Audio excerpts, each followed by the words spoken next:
ஏன்னா என் கிளாஸ்மேட்டுக்கு அப்புறம் என்னை இப்படி கூப்பிடுறது இவர் ஒருத்தர் மட்டும்தான்.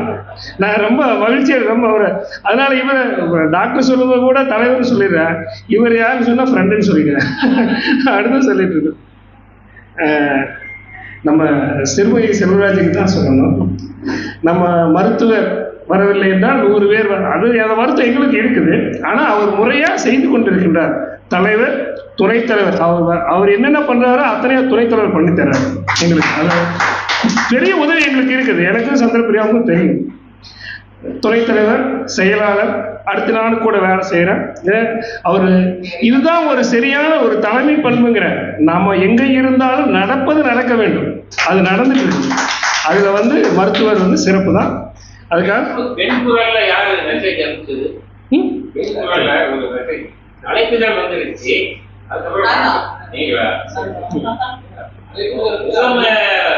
முதல் இருந்திருந்தா தெரிஞ்சிருக்கலாம். பார்க்கல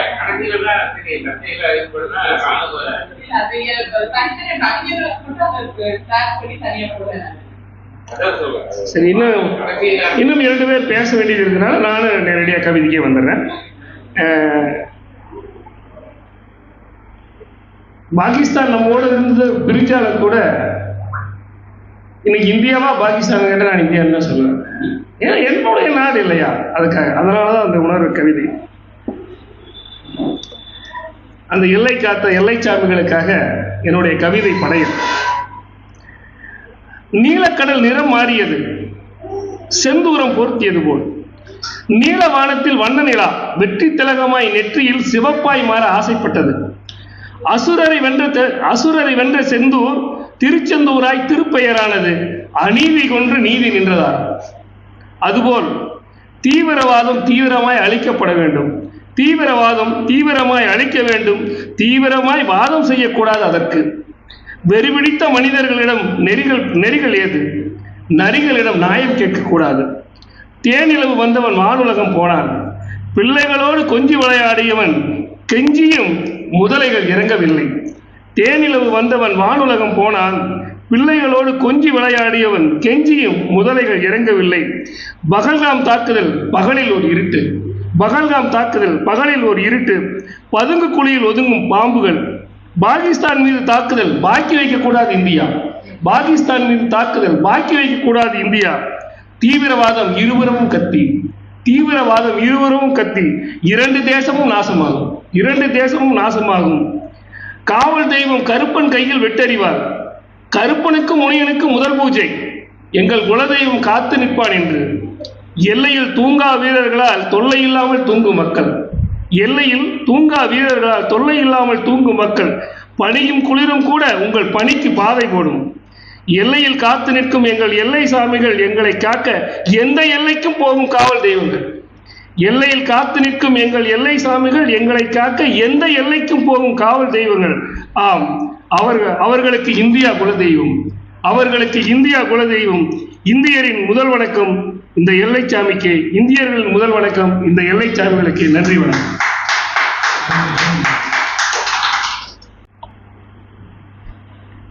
அனைவருக்கும் வணக்கம். எல்லாரும் போலவே நானும் நேரா அப்படியே கவிதைக்கு போயிடலான்னு நினைக்கிறேன். இந்த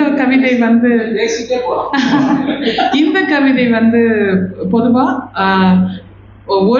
ஒரு ராணுவ வீரன் இல்லை, அத்தனை ராணுவ வீரர்களுக்குமான சமர்ப்பணமாகத்தான் இந்த கவிதை. ஒரு ராணுவ வீரனுடைய மனது எந்த மாதிரி இருக்கும் அப்படின்னு சொல்லிட்டு எதிர்பார்த்த தருணம் தான் இது, எதிர்பார்த்த தருணம் தான். எதிரியின் துப்பாக்கி குண்டுகள் என் மார்புகளை என்றாவது துளைத்து செல்லும் என்று இது எதிர்பார்த்த தருணம்தான். அது இப்போது என்று நான் அறியவில்லை, அது இப்போதுதான் என்று நான் அறியவில்லை. ஆம், என் உடல் இவ்வுலகிற்கு வந்த கடமை நிறைவேறியது. என் மற்றொரு தாய்க்கு நான் செய்ய வேண்டிய கடமை முடிவேறியது. என் மக்களுக்கு நான் ஆற்றிய பணியும் இதனால் சிறப்பேறியது. இதற்கு மேல் என்ன வேண்டும்? என் இதயத்திலிருந்து வரும் உதிரம் என் நாட்டை அலங்கரிக்கையில் இதற்கு மேல் என்ன வேண்டும்? என் இதயத்திலிருந்து வரும் உதிரம் என் நாட்டை அலங்கரிக்கையில் என் மார்பில் பதிந்த பதக்கங்கள் துளைத்த குண்டுகளால் பெருமிதம் கொள்கிறது. இருப்பினும் சின்ன தயக்கம்தான். பெற்ற மகனை நினைத்து பெருமிதம் கொள்வதா? இல்லை பெருந்துயரம் கொள்கிறது என் இதயம். நான் இல்லையே என்று அழும் என் பெற்றோரை எண்ணுகையில். காதல் மனைவிக்கு கடிதம் சொல்லும் செய்தியாதோ, அதை கண்டு காத்திருக்கும் மகளுக்கு அவள் கூறும் பதில்தான் ஏதோ என்று நினைக்கையில் இறுதியாக முடிவொன்று கண்டேன். எமது சொந்தங்களை நீவிர் பார்த்து கொள்வீரே என்ற நம்பிக்கையுடன் முடிவில்லாத வரையறைக்கு செல்கிறேன். வந்தே மாதரம்.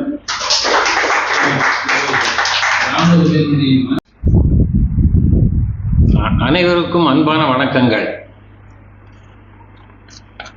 ஒரு நபர் இல்லைன்னா 100 நபர் இல்லாதது மாதிரி. இது நம்ம மருத்துவர் ஐயாவுக்கு சால பொருந்தும். ஏனோதானு தான் வந்துகிட்டு இருக்கிறாங்க. ஏதோ கொஞ்ச நாள் சோறு போடல, இப்ப சோறு போட்டாலும் வர மாட்டேங்கிறாங்க. அதான்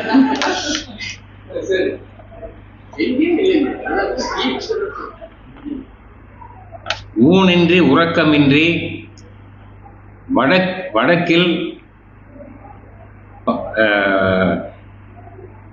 நமது நாட்டை பாதுகாத்துக் கொண்டிருக்கும்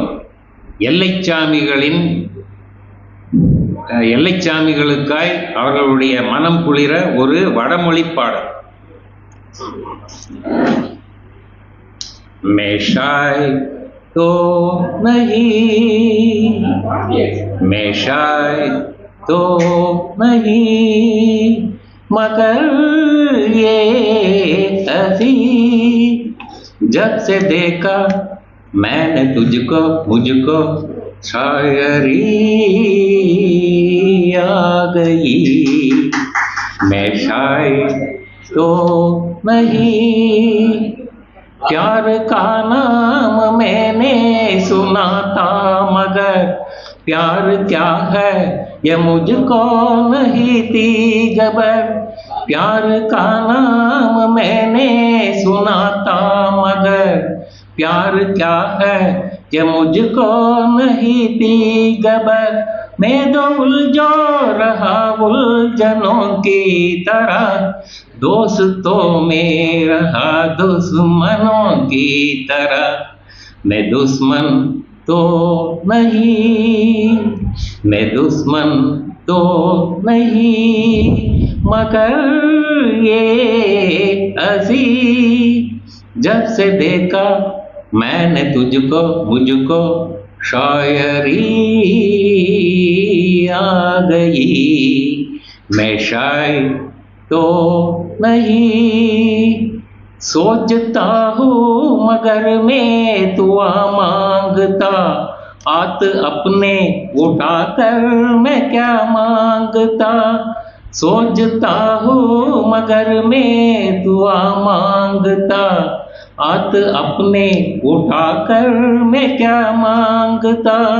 जब से तुझसे मोहब्बत में करने लगा, जब से जैसे इबादत में करने लगा, मैं काबर को नहीं, मैं काबर को नहीं, मगर ये हंसी जब से देखा मैंने तुझको मुझको शायरी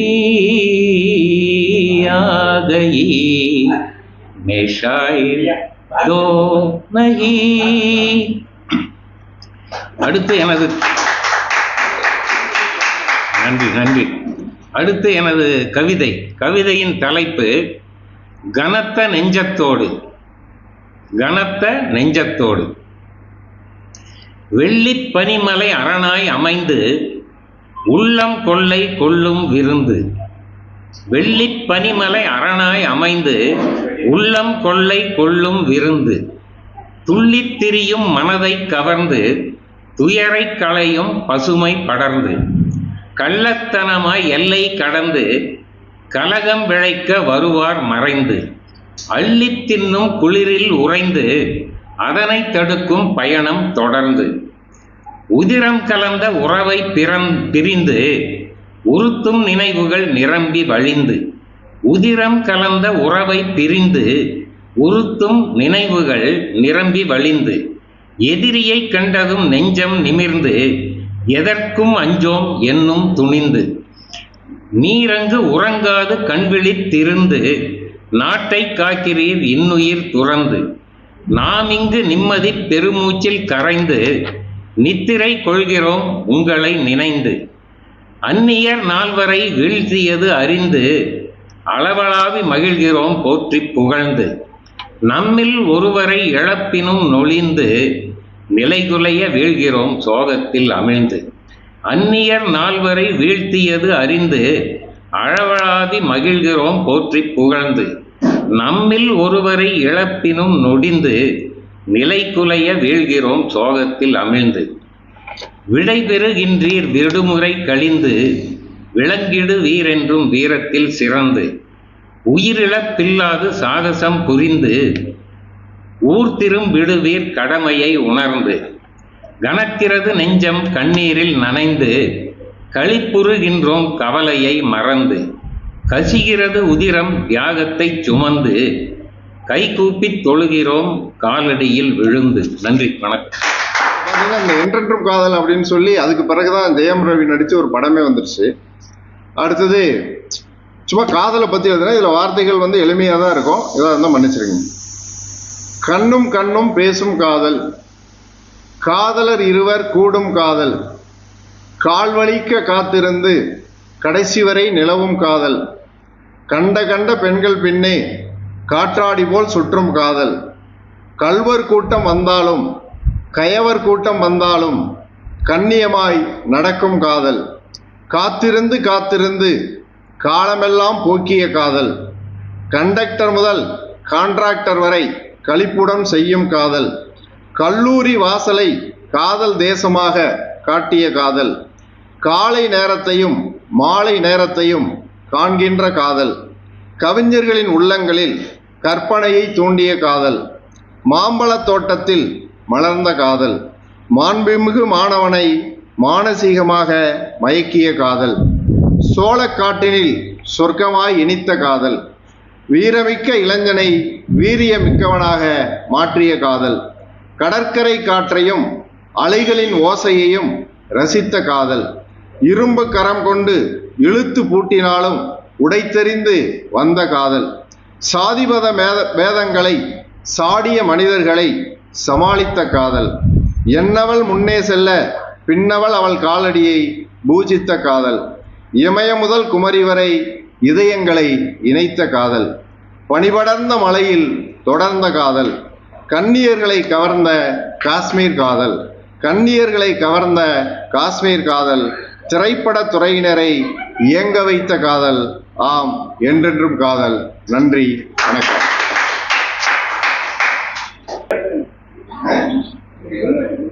அனைவருக்கும் வணக்கம். பகல்காமில் மறைந்த மக்களுக்கும் வீரர்களுக்கும் ஆழ்ந்த இரங்கல். முதல் அதுதான் வென்றதை விட நான் வீழ்ந்தவர்களுக்காக சொல்கிறேன். ஒன்று. இன்னொன்று, இப்படி ஒரு சம்பவம் இனியும் நடக்கக்கூடாது. ஆயுதங்களை வைத்து உயிர்களை கொள்வது பெரிதல்ல, அறத்தின்பால் அன்பை வெல்வதே சிறப்பு என்பதை முன்மொழிந்து நான் கவிதைக்குள் செல்கிறேன். ஏன்னா நேற்று அவர் சொன்ன பொழுது எனக்கு வேலைப்பழு காரணமாக சிந்திக்க முடியாமல் சிக்கிக்கொண்டேன். எனவே ஒரு பூமியை புதிதாகும் புத்தகங்கள் என்ற ஒரு தலைப்பில் புத்தகத்தை பற்றிய கவிதை. மலைகளில் வாழ்ந்தவன், இலைகளை அணிந்து திரிந்தவன், வேட்டை சமூகமாய் விரிந்து கிடந்தவன், தனிவுடைமை சமூகமாய் கலைந்து திரிந்தவன், வேளாண் சமூகமாய் துளிர்விட்டு மலர்ந்தான். அப்போதுதான் ஏற்றமும் மாற்றமும் ஒரு சேர நிகழ்ந்தது. மனிதன் நிறைய தேடினான், நெடுந்தூரம் ஓடினான், கிடைத்ததை குறித்து வைத்தான், அடுத்தடுத்த சந்ததிகளுக்கு கடத்தி வைத்தான்.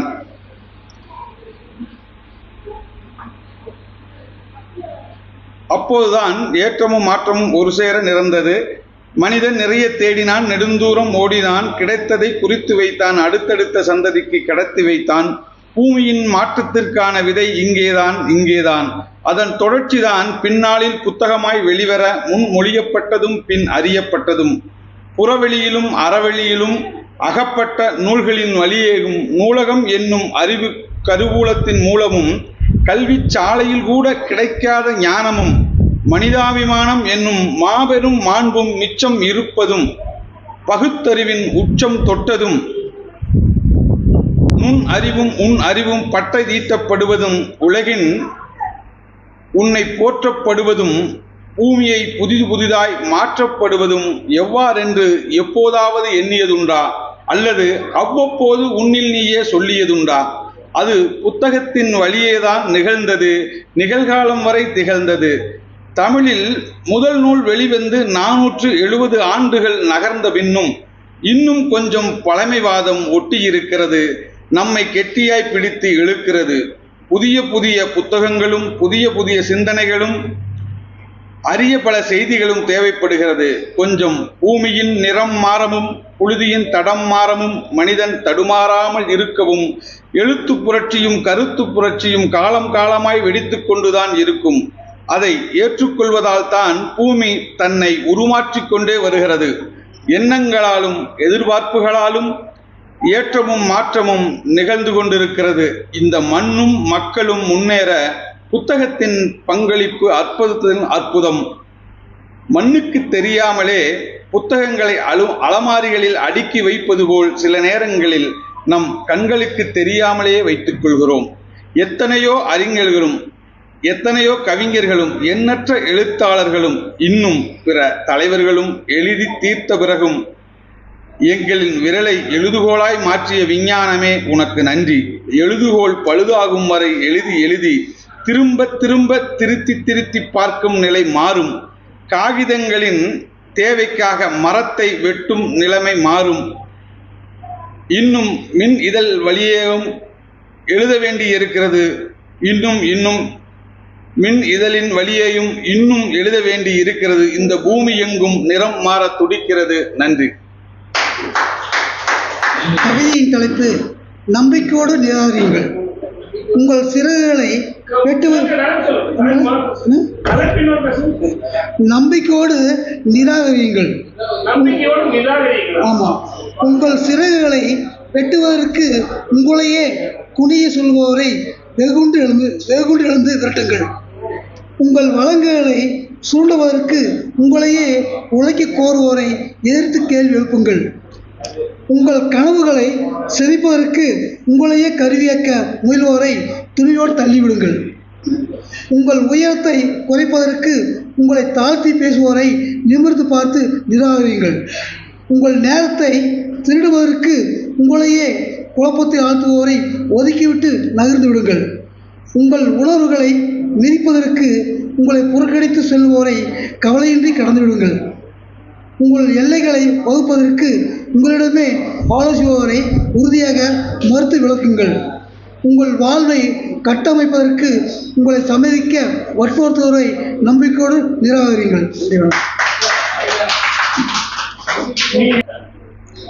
கனியிட ஏறிய சுளையும் முற்றல் கலையிட ஏறிய சாரும் பனிமலர் ஏறிய தேனும் காய்ச்சும் பாகிட ஏறிய சுவையும் நனிபசு பொழியும் பாகும் தென்னை நல்கிய குளிரில நீரும் இனியன என்பேன் எனினும் தமிழை என்னுயிர் என்பேன் கண்டீர். அனைவருக்கும் வணக்கம். திருக்குறள். கசடர கற்பவை கற்றபின் நிற்க அதற்கு தக கற்றதனால் ஆய பயனின்கொள் வாளறிவன் நற்றார் தொழார் எனில் மலர்மிசை ஏகினான் மானடி சேர்ந்தார் நிலமிசை நீடு வாழ்வார். வேண்டுதல் வேண்டாமை இலானடி சேர்ந்தார்க்கு யாண்டும் இடுப இல இருள் சேர் இருவினையும் சேரா இறைவன் பொருள் சேர் புகழ் புரிந்தார் மாட்டு. பிறவி பெருங்கடல் நீந்துவர் நீத்தார் இறைவன் அடி சேராதார்.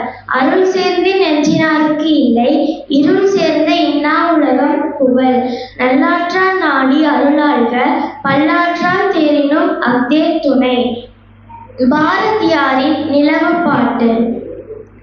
வாராய் நிலவே வையத்திருவே வெள்ளை தீவில் விளையும் கடலே வான பெண்ணின் மதமே ஒளியே வாராய் நிலவே வா வாராய் நிலவே வா. மண்ணுக்குள்ளே அமுதை கூட்டி கண்ணுக்குள்ளே களியை காட்டி எண்ணுக்குள்ளே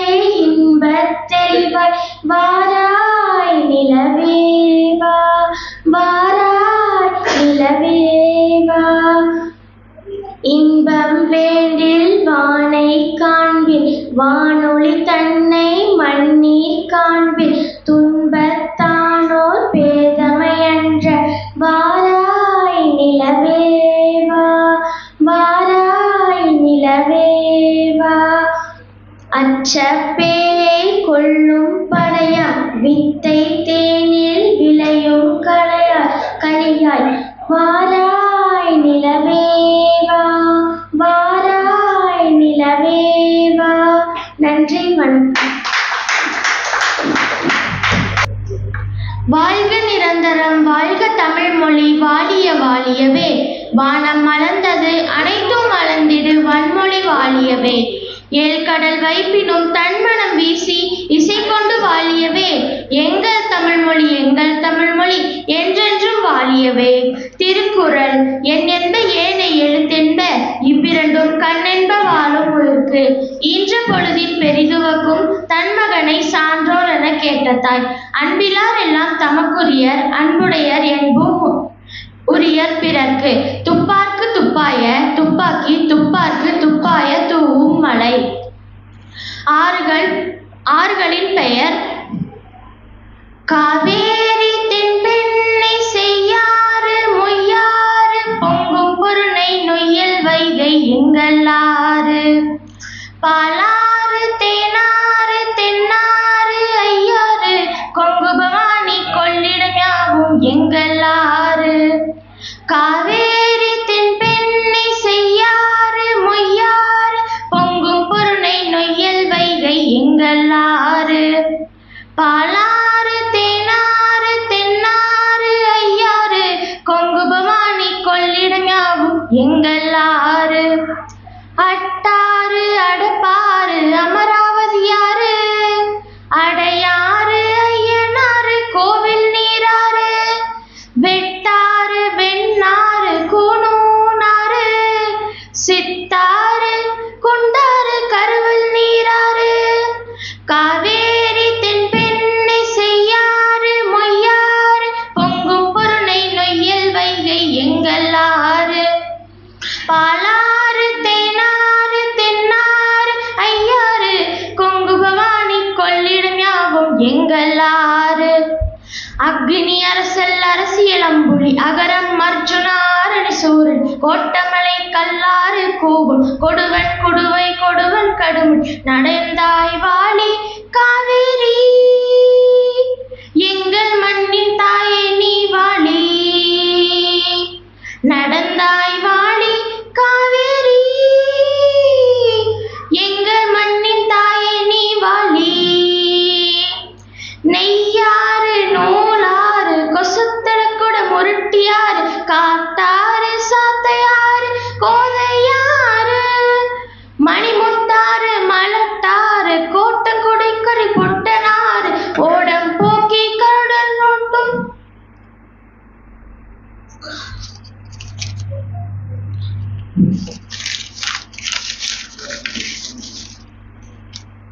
ஓடம்போக்கி பரம்பில் பிறக்கும் கவுண்டன்னாறு. அனுமநதி அரிச்சந்திர நதி ஜம்பு நதி கடனா நதி நாகநதி மயூர நதி சர்ப்ப நதி மார்க்கண்ட நதி நாட்டாறு உப்பாறு பழையாறு நம்பியாறு நரியோடை குழலாறு கிருதுமல்லாறு. நடந்தாய் வாணி காவேரி எங்கள் மண்ணின் தாயே நீ வாழி. நடந்தாய் வாழி காவேரி எங்கள் மண்ணின் தாயே நீ வாழி. நன்றி, வணக்கம். கம்பன் இலக்கிய கழகத்துக்கு வந்திருக்கும் ஆண்டவருக்கும் சான்றோருக்கும் மாணவமணிகளுக்கும் என் சிறந்த வணக்கத்தை தெரிவித்துக் கொள்வது உறவாடையக்கூடாது. இப்போ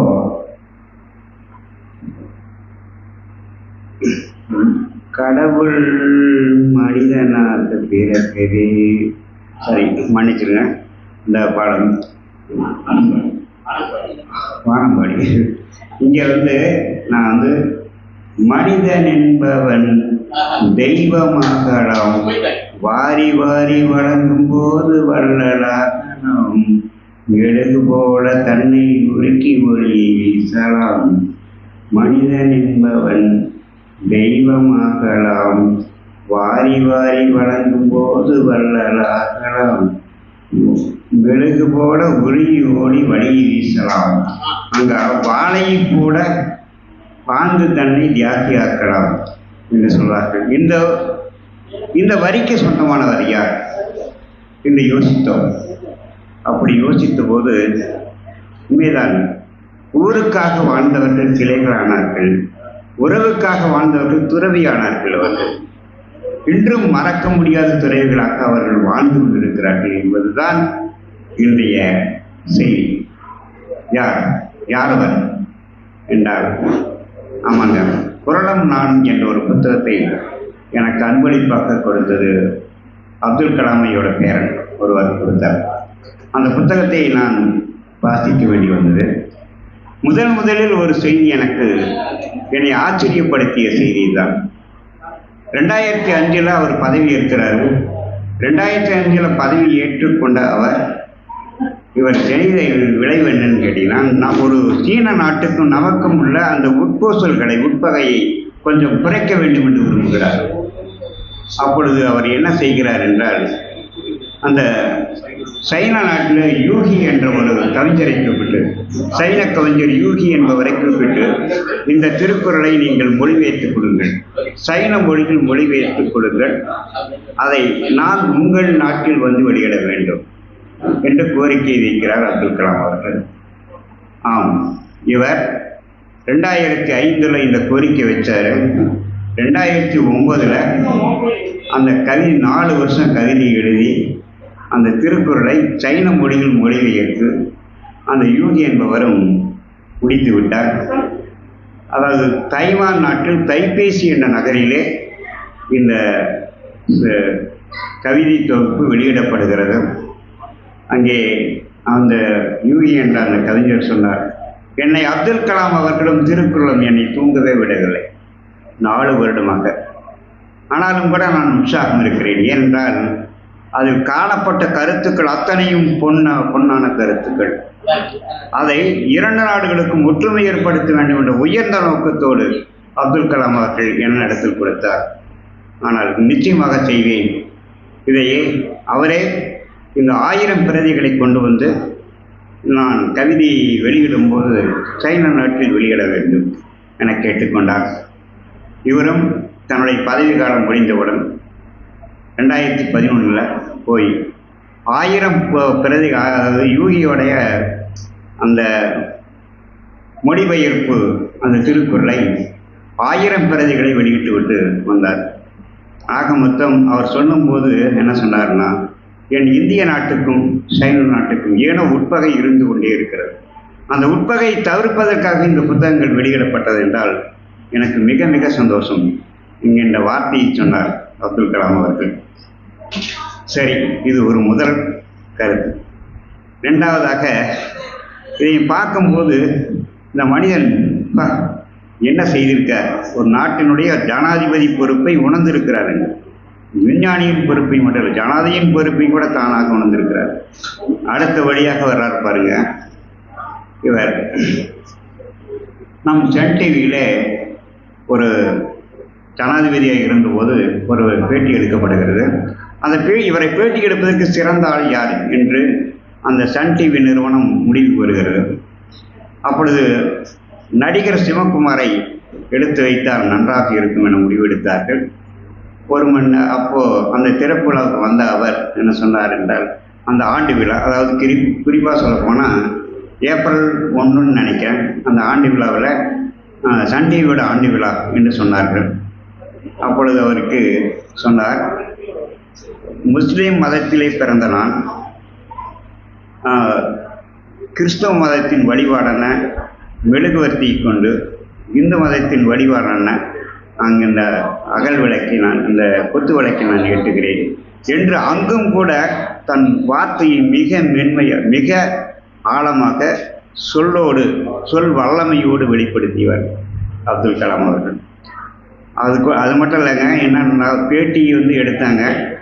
வழக்கம் போல பேட்டி முடிஞ்சது. சிவகுமார் என்ன சொன்னார், என்ன பேட்டி முடிஞ்சிருச்சுங்க ஐயான்னு. அப்போது இவர் சொன்னார், என்னை இத்தனை கேள்விகள் கேட்ட உங்களை என்னை மட்டும் வெளி உலகத்தில் பிரபலியப்படுத்துவதற்காக நீங்கள் இத்தனை கேள்வி இத்தனை பேட்டியை தொடங்கியிருக்கிறீர்கள். உங்களை நான் ஏன் பேட்டி எடுக்கக்கூடாது? எனவே சன் டிவி நிறுவனம் எனக்கு 1 மணி நேரம் தராதா என கேட்டார். அவர்களும் தந்தார்கள். அப்பொழுதுதான் நடிகர் சிவகுமாருடைய பின்பலம் என்ன என்கின்றதை வெளி உலகத்துக்கு இவர் வாயிலாக தெரிவித்தார். அதை எப்படி என்றால் கேள்வி கேட்கிறார் பாருங்க. ஆம், நீங்கள் ஒரு புத்தகம் எழுதினீங்களா, மனைவி மகள் என்ற ஒரு புத்தகத்தை எழுதினீர்கள். ஐயா நீங்கள் படிச்சீங்களான்னு கேட்கிறார் இவர். ஆம், நான் படித்தேன். அந்த பாக்கியம் ஐயா என்று சொல்லுகிறார். இல்லை, இப்படிப்பட்ட நடிகர் சாதாரணமாக சூலூர் ஒரு சாதாரண கிராமத்தில் பிறந்து தன் வாழ்க்கையை உயர்த்தி கொண்டு நான் மற்றவர்களும் படிக்க வேண்டும் என்று நினைத்து கொண்டு ஒரு அறக்கட்டளை உருவாக்கி அதிலேயும் நடிகர்களை எல்லாம் உருவாக்கி கொண்டு அவர்களெல்லாம் தன் பாதையில் செழுமையாக செல்ல வேண்டும் என்று நினைத்து கொண்டு இதை செய்திருக்கிறேன் என்றால் உங்களை நான் மனதார பாராட்ட வேண்டும் என்றார். அப்பொழுது அவர் வாழ்ந்த உங்களுடைய வாழ்க்கை வரலாறை சொல்லுங்கள் என அவர் கேட்டபோது தான் வரைந்த ஓவியத்தை எப்படியெல்லாம் கஷ்டப்பட்டு வந்தோம் என்று சிவகுமார் அவர்கள் சொல்லும்போது அந்த பேட்டியை ரொம்ப இனித்தது பாருங்க. இதுவும் கூட தான் மட்டும் முன்னிலையில் நிற்கக்கூடாது, மற்றவர்களும் அங்கே முன்னணியில் நிற்க வேண்டும் என்ற அந்த பரந்த மனோபாவம் அவரிடத்தில் இருந்தது. அதுக்கு அடுத்தபடியாக அவர் சொல்ல விஷயம், நான் இன்னும் என் மனதை பிடித்த விஷயம் அது. என்றால் இன்று ஒரு அனாதை ஆசிரமத்துக்கு போகிறாரு, ஒரு குழந்தை எடுக்கிறார் கையில். அந்த குழந்தையை கையில் எடுத்த உடனே அந்த குழந்தைகளோட பூட்ஸ் காலுடைய 7 கிலோ வெயிட்டோடு தூக்குறாரு. பார்க்குறாரு எப்படி அந்த குழந்தை கால் எடுத்து வைக்கும் அப்படிங்கிற சிந்தனை அங்கே உருவாகிறது. இதுதான் அடுத்தவர்களுடைய உணர்வை புரிந்து கொண்ட மனிதன் என்று சொல்வது. பார்க்குறார் அந்த நாம் விண்வெளிக்கு பயன்படுத்தினோம் இந்த டியூரா அலுமினியம் என்ற மெட்டீரியலை பயன்படுத்தினா என்ன ஆகும் பாருங்கள். 7 கிலோ வெயிட் உள்ள அந்த செயற்கை காலை வெறும் 700 கிராம்கள் முடித்து வைத்து, அது மட்டும் இல்லைங்க அந்த நிலைப்பாட்டை என்ன செய்திருக்கிறார் என்றால் இவர்களுக்கு எல்லோருக்கும் இந்த இந்தியாவில் பிறந்த அத்தனை குழந்தைகளுக்கும் போய் சேர வேண்டும் என்று நினைத்து கொண்டு இந்த ஹெல்த் டிபார்ட்மெண்ட் இதை கூப்பிட்டு என்ன சொல்கிறாருன்னா, எனக்கு ஒரு பணம் இருக்குது, நான் ஒதுக்கிட்டேன், அதுக்கு ஒரு கமிட்டி போடுங்க, அந்த கமிட்டியில் இந்த இந்த செயற்கை காலை இலவசமாக முடிந்த அளவுக்கு கொடுப்பதற்கு ஏற்பாடு செய்யுங்கள் என்று சொல்லிவிட்டு தன் பங்குக்கு ஒரு தொகையை கொடுத்து ரெஜிஸ்ட்ரேஷன் பண்ணிட்டார். அது மட்டுமல்ல, இந்த ரெஜிஸ்ட்ரேஷன் செவிடு, அதாவது காது கேட்பவருக்கும் இந்த இஎஸ்சி டிபார்ட்மெண்ட் மூலமாக நீங்கள் அப்ளை பண்ண கண்டிப்பாக கிடைக்கும். அப்துல் கலாம் அவருடைய சோதனை மூலமாக தான் கிடைக்கும். அது தவிர செவிடர்கள் கண் பார்வையிட்டுள்ளவங்க கூட அந்த உதவிகள் சரியாக கிடைச்சிட்டு வருது. இதுக்கெல்லாம் இவ்வளவு அழகாக செய்து முடித்த அவர் கடைசியில் பாருங்கள், இவ்வளவு நல்ல விஷயங்களை செய்த ஒருவர் தன் நாட்டின் மட்டுமல்ல, ஒரு ஜனாதிபதியாக மட்டும் இங்கே அவர் ஜெயிக்க விடவில்லை, மனிதநேயத்திலும் ஜெயித்ததனால்தான் இங்கே ஒரு விண்வெளியில் அழகாக விண்வெளி சாதனையில் மட்டும் ஜெயிக்கவில்லை, மனிதநேயத்திலும் ஜெயித்ததனால்தான் இந்த அவருடைய போயஸ்ட் அந்த பெயர்னூர் இருக்கிற அந்த நினைவிடத்தில் உண்மையாக சொல்லுகிறேன், ஒரு தடவை நான் போயிருந்தபோது ஒரு முஸ்லீம் அவர்கள் வந்து தொழுதாங்க, அங்கே அனுமதிக்க மாட்டேன்ட்டாங்க. ஏன்னா இது மதத்துக்கு சம்பந்தப்படாத விஷயம், தயவுசெய்து யார் வந்தாலும் அந்த மதத்தினுடைய கோட்பாட்டை நீக்கி விட்டு வாருங்கள் என்று அந்த நிறுவனம் உத்தரவிட்டது. ஏனென்றால் அதில் அமைக்கப்பட்டவர்கள் அணுவியல் துறையும் விண்வெளித்துறையும் தான் அந்த நினைவிடத்தை அமைத்திருக்கிறது. அப்பொழுது சொன்னபோது ஏன் இல்லை, அந்த மதத்தின் சார்பில் வரக்கூடாது. பாருங்கள், எல்லாரும் மதத்தின் சார்பில் சிக்கி கொண்டார்கள். கண்ணதாசன் எடுத்துட்டிங்கன்னா கண்டிப்பாக செட்டியார் சமூகத்தோட, நாடார் இவர் எடுத்தால் நாடார் சமூகத்தோட, இப்படி எல்லோரும் தனக்கு சொந்தம் என்று சொன்னார்கள். ஆனால் எங்கள் நாட்டுக்கு மட்டும் இவர் சொந்தமானவர், விண்வெளிக்கு மட்டும் இவர் சொந்தமானவர் என்ற சொன்னை பார்க்குறோம். பாருங்க, வள்ளுவனும் கூட சொல்கிறான், கணக்கு உண்மைகள் அதான் தான் சேர்ந்தார்கள்ல மணக்கவலை மாற்றலறி. எனவே அது மட்டும் இல்லைங்க, பிறவி பெருங்கடல் நீந்துவர் நீந்தார் இறைவனடி சேராதார் என்று அழகாக ஒரு செய்தியை சொல்லுவார் வள்ளுவர். எனவே பெருங்கடல் நீந்தவர் யார்? மற்றவர்களாம் மண்ணுக்கு உரமாகி போனாங்க. ஆனால் இவர் மட்டும் விண்ணுக்கு உரமாக்கி மக்கள் மனதிலே வாழ்ந்து எல்லோரும் இயக்கும் திறனை படைத்திருக்கிறார். நான் ராமேஸ்வர கோயிலுக்கு முன்னால் போவதை விட நீங்கள் 21 தீர்த்தத்தை குளித்தால் உங்களுக்கு எந்த பயனும் இல்லை. ஆனால் நான் என்னுடைய நினைவிடத்துக்கு வாருங்கள். நான் எப்படி ஒரு ஏழை சிறுவனாக விளக்கொடியிலே படித்து நான் மேலே வந்தேன் என்கின்ற சரித்திரத்தை படித்துக் கொள்ளுங்கள். என்னைப் போல நீங்களும் வாழலாம் என்று சொல்லாமல் சொல்லி வாழ்ந்து கொண்டிருக்கிற அந்த அப்துல் கலாமை நினைவில் வைத்துக்கொண்டு மீண்டும் சொல்லுகிறேன், தன்னை அறிய இப்பொழுதும் கூட சொல்லுங்க. அவர் எதையுமே தன்னுடைய நிலைப்பாட்டை இறைத்தன்மையோடு செய்து முடிப்பதில் அவர் வல்லவர். எனவே அந்த மனிதனை மீண்டும் சொல்லுகிறேன், அதாவது அவருக்கு என்னதான் சொன்னாலுங்க, தன்னை அறியாது தன்னை நல்லார் என்று எண்ணாது, இன்மை அறியாது இளையோர் என்று வராது, வன்மையில் வந்துவிடக் கொண்டும் தன்மையில் நல்ல தவம் செய்தீர்களே என்று திருமூலன் கூட சொல்வார். எனவே இந்த செய்யுளுக்கு ஏற்றபடி வாழ்ந்த அப்துல் கலாம் அவர்களை வாழ்த்தி வணங்கிவிட்டு நன்றியுடன் விளைகிறேன். நன்றி, வணக்கம். அனைவருக்கும் காலை வணக்கம். பேருந்து காலதாமத்தால் நாங்கள் வருவது காலதாமமாகிவிட்டது. காலதாமத்துக்கு மன்னிக்க. இந்த மாதம் 5 பேர் முக்கியமானவர்கள் பிறந்தநாள் வருது. அதில் இந்த அமர்வில் ஒரு 3 பேரையும், அடுத்த அமர்வில் ஒரு 2 பேர் வந்து ரொம்ப அடுத்த அமர்வில் ரொம்ப முக்கியமானவங்க.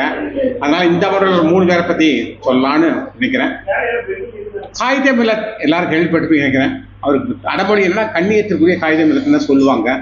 அவருடைய இது என்னன்னா அவர் வந்து முகமது இஸ்மாயில் சாஹிப் அவர்கள் அப்படிங்கிற இதை சொல்லு ஒரு சிறப்பு பெயர் அவர் குறுக்கு முகமது இஸ்மாயில் சாஹிப். இந்த அரபு சொல்லுக்கு வழிகாட்டும் தலைவர் அல்லது நாட்டு தலைவர் என்று பொருள். அப்புறம் பிறப்பு வந்து நான் திருநெல்வேலி தான். அதாவது என்ன சொல்றோம்னா, இந்த முஸ்லீம் ஊருக்கு எடுத்துக்காட்டுனா திருநெல்வேலி பேட்டை. அடிக்கடி அங்கே போகக்கூடிய வாய்ப்பு இருக்கு, பார்த்துருப்பேன். ஒரு ஸ்ட்ரீட்டுக்கு முஸ்லீம் பேர் இருந்தால் இன்னொரு ஸ்ட்ரீட்டுக்கு இந்து பேர் இருக்கும். அதே மாதிரி அவங்க கல்யாண மண்டபங்களில் நம்முடைய கல்யாணம் நடக்கும். இந்த மாதிரி ரொம்ப ஒத்துமைக்கான இது. அப்புறம் அதாவது என்ன சொல்கிறேன்னா, சுதந்திர போராட்டத்தில் காந்தி கூட ரொம்ப இதாக இருந்து போராடினவர். இந்தியா சுதந்திரம் அடைஞ்ச போது நம்ம பாகிஸ்தான் பிரிவினை ஏற்றுக்கலை. பாகிஸ்தான் கூட தான் இருக்கணும், உண்மையான முஸ்லீம்கள் இங்கே தான் இருக்காங்க அப்படிங்கிற ஒரு இதில் சொன்னார். அப்புறம் இந்தியன் முஸ்லீம் கட்சிக்கு வந்து அவரோட முக்கிய அதாவது நிறுவனர்னே சொல்லலாம் அந்த அளவுக்கு. அப்புறம் அரசியலமைப்பு சபையில் உறுப்பினராக பணியாற்றினார். அப்புறம் நாடாளுமன்றத்தில் 2 அவைகளில் இருந்திருக்கார். மாநிலங்களவை, மக்களவை. கிட்டத்தட்ட ஒரு 52-58 ஒரு 15 வருஷம் நாடாளுமன்றத்தில் பணியாற்றிருக்கார். திறம்பட பணியாற்றிருக்கார். கல்விக்கு முக்கியத்துவத்தை உணர்த்தி பல கல்வி நிலையங்கள் உருவாக்க காரணமாக இருந்திருக்கார். உதாரணத்துக்கு சொன்னோம்னா, சென்னை காகிதம் இல்லத்து அரசர் கலைக்கல்லூரி, திருச்சி ஜமால் மது கல்லூரி போன்றவை இவரால் துவக்கப்பட்ட கல்வி நிலையங்கள். சிறுபான்மையினர் நலனுக்கு என்ன சொன்ன ரொம்ப பணியாற்றிருக்கார். சிறுபான்மையினர் நலனுக்கு இந்திய தேசிய இதில் வந்து தமிழ், அதாவது இந்தியாவுடைய தேசிய மொழியா தமிழ் தான் இருக்கணும் அப்படின்னா ஆணித்தரமாக சொன்ன ஒரே ஆள் வந்து இவர் தான், காகிதம் இல்லத். அந்த அளவுக்கு தமிழுக்கு வந்து ஒரு முஸ்லீம் அவருடைய இது இந்த தாய்மொழி உருதா இருந்தாலும் என்ன சொல்றதுன்னா, தமிழ் தான் இவருக்கு முழு மூச்சு உயிர்னு சொல்லலாம். அந்த அளவுக்கு இருந்தார். அப்புறம் வந்து அவருக்கு எதிரிகள் இந்திய அரசியல் யாருமே இல்லை. எல்லோ கட்சி தலைவர்களும் அவருக்கு நண்பர். அப்புறம் இவருடைய எளிமை, நேர்மை, உழைப்பு, பொறுமை, நாட்டுப்பற்று போன்ற பணிகள் இதனால இவர் கண்ணியத்திற்குரிய காகிதம் இல்லத் என்று போட்டார். அவர் பெருங்காகிதம் இல்லத்துன்னு சொல்ல மாட்டாங்க, பின்னால் டைட்டில் தான் போடுவார். கண்ணியத்திற்கு காகிதம் இல்லத்துன்னு இருக்காரு. அவருடைய நினைவாக நிறைய பேர்கள் அரசாங்கத்திலாம் கட்டுறாங்க, அதுக்கெல்லாம் வச்சிருக்காங்க. ஆனால் அவர் என்றும் மக்கள் மனதில் நீங்காது இடம்பெற்றிருக்கிறார். அடுத்தது விஸ்வநாத் தாஸ் கேள்விப்பட்டிருக்கீங்கன்னு நினைக்கிறேன். அதாவது இந்திய போராட்டத்தில் ஒரு முக்கியமானவர்னா, அதாவது நாடக கலை மூலம் சுதந்திர தாகத்தை ஊட்டினவர். காந்தியை சந்தித்த பிறகு அவர் வந்து கதநாடகம் கொடுத்துருக்க ஆரம்பித்தார். நாடகத்தில் வந்து இது பண்ணதுனால நிறைய தடவை அவரை ஆங்கிலேய அரசாங்கம் கைது பண்ணியிருக்கு. பஞ்சாப் படுகொலை பெரிய இந்த ஜாலியன்வாலா படுகொலை அதை வந்து நாடகத்தில் ஊற்றினார். பஞ்சாப் படுகொலை பாரினில் கொடியது என்ற பாடலை எழுதி அதை நிறுத்தினார். இது போராட்ட காலத்தில் அதாவது ரொம்ப பிரபலமடைந்தது. அப்புறம் நடவடிக்கை பிரிட்டிஷ் அதிகாரிகளும் கவனத்தை ஈர்த்தன. இதான் அடிக்கடி கைது பண்ணுவாங்க. நாடகம் போட்டு நடிச்சுட்டு இருப்பாரு, அது நாடகத்தை முடிச்சு வரும்போது இவர் அரெஸ்ட் பண்ணி போயிடுவாங்க. இப்படி இருந்திருக்காரு. இவர் 1940 டிசம்பர் 13 ஒரு நாடகத்தில் முருகன் மேடத்தில் நடித்து கொண்டிருக்கும் போது மேடையிலேயே உயிர் நீத்தார். அதான் சார், அதான் சொல்லுவாங்க, கலைஞர்கள் அந்த நம்ம இதை செஞ்சுட்டு இருக்கும்போது அதுலேயே உயிர் போதான் அவங்க பெற்ற வேறுன்னு சொல்லுவாங்க.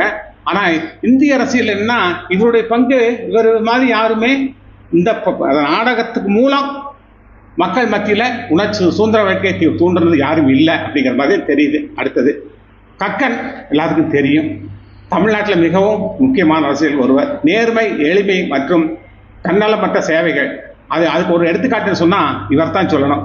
காந்தியடின் கொள்கைகளால் ஈர்க்கப்பட்டு சிறு வயதிலேயே சுதந்திர போராட்டத்தில் ஈடுபட்டார். வேதாரணி உப்பு சத்தியாகிரகத்தில் பங்கேற்றார். வெள்ளையினை வெளியே இயக்கத்தில் முக்கிய பங்கினார். இந்த மாதிரி நிறைய போராட்டங்களை இருந்திருக்காரு. 1946 முதலாக சட்டமன்ற உறுப்பினர் ஆனார். காமராஜ் மந்திரி சபையில் நிறைய பொறுப்புகள் இருந்தார். அவர் என்னென்னு சொன்னால் நகைக்கட்டுகள் அது நிறைய அவர்களுடைய காலத்தில் இது பண்ணியிருக்காங்க. மெட்ராஸ் மாநிலம் அப்படிங்கிறத முதல்ல தமிழ்நாடுன்னு பேர் மாற்றம்னு தீர்மானம் கொண்டு அது இவங்க திராவிட முன்னேற்ற ஆட்சி மாற்ற அண்ணாதுரை இல்லை. ஆனால் முதலே அதுக்கு தீர்மானம் போட்டவரே அவர் தான். இவர் என்ன சொன்னால் பதவியில் இருக்கும் பொழுது அதாவது சாதாரண பேருந்துலாம் பயன்படுவாராம், சைக்கிள் ஓட்டுவாராம். அரசாங்க வேலைகளுக்கு போனால் மட்டும்தான் அரசாங்க காரை பயன்படுத்துவாராம். குடும்பத்தை இவங்களை பைய பிள்ளைகளை கவர்மெண்ட் ஸ்கூல் தான் படிக்க வச்சிருக்காரு. ஒன்றும் இல்லை. கடைசியாக உடல்நலம் இல்லாமல் 1980 மதுரை ராஜா இந்த மருத்துவமனையில் இருந்திருக்கும் போது அப்போ முதலமைச்சர் எம்ஜிஆர் வந்திருக்காரு.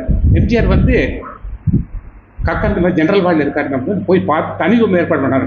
எனக்கு எதுக்கு தனி ரூம், நானும் மக்களோட மக்களாக நான் இருக்கிறேன் அப்படின்னு சொல்லி அதை கூட ஏற்றுக்க மாட்டேன்னு அவர் சொன்னவர். ரொம்ப அதாவது இந்திய அரசியல் அவர் மாதிரி ஒருத்தர் பார்க்க முடியுமா? காமராஜரை விட எளிமை. அப்படி ஒரு நேர்மையான அவர் 1980 இறந்துட்டார். வாய்ப்புக்கு நன்றி விடைபெறுகிறேன். நன்றி. காலந்தாழ்த்துதல் என்னும் பொருளில் மட்டுமே வரும். இன்றுதான் தெரிஞ்சுக்க, தூங்காமை, கல்வி, துணிவுடைமை இம்மூன்றும் நீங்கா நிலநாள்பவர்கள். ஐயா சொன்னார். இலக்கியத்தில் எங்கேயுமே உறக்கம் என்னும் சொல்ல குறிக்கிற மாதிரி தூங்குதல் வரவே இல்லை. அன்னைக்கு ஒரு தம்பி எந்திரிச்சு கணேசன் ஒருத்தர் தூங்காமை தூங்குதல்ங்கிற பொருள் வருதுங்க ஐயா அப்படின்னு சொல்லிட்டு போயிட்டார். நான் அழைச்சி தம்பி வராதுன்னு சொல்றதுக்குள்ளே போயிட்டார். அப்புறம் தொலைபேசியில் அழைச்சி சொல்லிட்டு அப்படிலாம் சொல்லாதீங்க, சபையில் தவறாக சொல்லாதீங்க, பதிவு இன்னைக்கு சொல்கிறேன். ஆறுமுகன் நான் சொல்றதுல அந்த தூங்காமை என்பது காலந்தாழ்த்துதல் என்னும் பொருளில் மட்டுமே இலக்கியங்கள் பேசப்படுகின்றன. உறங்குதல், துஞ்சுதல், கண்ணயர்தல், உறங்கு இந்த மாதிரி தான் சொற்கள் இலக்கியங்களில் வருதொழிஞ்சு தூங்குதல் என்பது வரவே இல்லை. நானும் பல முறை பல இலக்கியங்களும் அப்படியே 10 கீழ்கணக்கு நூல்கள், சங்க இலக்கியங்கள் சில எங்கிட்ட இருக்கிற நூல்கள் எல்லாம் பார்த்தேன். எங்கேயுமே காலந்தாழ்த்துதல் என்னும் பொருளில் மட்டுமே வருகிறது. சரி, நான் சீக்கிரம் முடிச்சேன். எப்படின்னா இப்போ ட்ரெண்ட் எப்படி இருக்குன்னா, மேடை ஏறினாலே இவன் எப்போ முடிப்பாங்க. இப்போ நான் கடந்த அமர்வு இங்கே நடக்கும்போது பெரிய விளையங்கிற பள்ளிக்கூடத்துக்கு பாராட்டு விழாவுக்காக போனேன். 2000ஆம் ஆண்டு என்கிட்ட படித்த அந்த மாணாக்கர்கள் பாராட்டு விழா நடத்தினாங்க. 5வது பாராட்டு விழா. அங்கே பழனிசாமி என்னும் ஒரு ஆசிரியர் எனக்கு இந்த கடைசியாக தான் கொடுக்குற வழக்கம். அந்த மாதிரி பாராட்டு விழா போனால் கொஞ்சம் நல்லா கலகலப்பாக பேசுவார் அப்படிங்கிற நம்பிக்கையில் அந்த பசங்களும், ஏன்னா வகுப்பறையில் கேட்டதுனால கொஞ்சம் கலகலப்பாக இருக்கட்டும் அப்படிங்கிறதுக்காக கடைசியில் ஐயா பேசுவார் அப்படி எல்லாத்தையும் பேச வைக்கும்போது மிஸ்டர் பழனிசாமி அப்படிங்கிற கணக்காசிரியர் பேசினார். என்னால் தாங்கவே முடியல, பசி மயக்கம் 1:45 ஆகிப்போச்சு. அப்புறம் நான் போய், பழனிசாமி கொஞ்சம் கொடுங்க, மைக்கை கொடுங்க, என்னால் முடியல, எனக்கும் பசிக்குது, எதுக்காக இருக்கிறோம் கேட்க. அவரு சாக்ரட்டிஸ் கோட்டெல்லாம் எடுத்து சொல்றாரு. சாக்ரட்டிஸ் அப்படி சொல்லியிருக்காரு, திருவள்ளுவர் இப்படி சொல்லியிருக்காரு. நல்லா அவர் பாட்டுக்கு கண்ணை மூடிட்டு வெளு வெளுன்னு விழுகிறார். யாரு முன்னாடி கேட்கறதே எல்லாம் நெளிறாங்க. ஒரு 60 ஒரு 40-45 வயது இருக்கிறவங்க, ஒரு 60 மாணாக்கர்கள் அவங்க குடும்பத்தோட வந்திருக்கிறாங்க. எல்லாம் நெளிறாங்க. பொதுவாக அந்த நெளிகிற மாதிரி இருந்தாலே எனக்கு கொஞ்சம் கஷ்டம். இப்போ நான் கேட்க வந்தது என்னன்னா, நண்பகல் உணவு இருக்கா இல்லையா? தயிர் சோறா உப்மாவா? என்னங்க? அப்ப நான் வீட்டில் சொன்னாலுங்க, நீங்க கேட்டு சொல்லுங்க மறக்காம. சோறு அங்கேயே நீங்க சாப்பிட்டு வந்துடுவீங்களா, இல்லை நான் செய்யணுமா? 2 பேர் தான், நான் செய்யணுமா? அதனால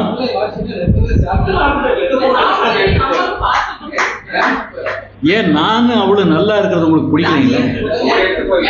இப்ப நீங்க 2 பேரும் நல்லா இருக்கிறீங்க, நமக்கு புரியுது. பிரச்சனை எல்லாம் ஓடுது. நமக்கு பிரச்சனை எத்தனை இருக்குன்னு உங்களுக்கு எப்படி தெரியும்? அது ஏகப்பட்ட பிரச்சனை இருக்குது. அதனால நான் கூப்பிட்டு வர்றதில்லை.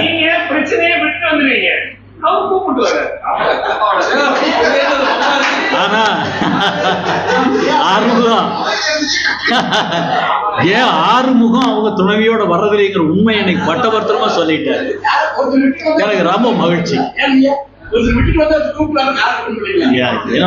வந்து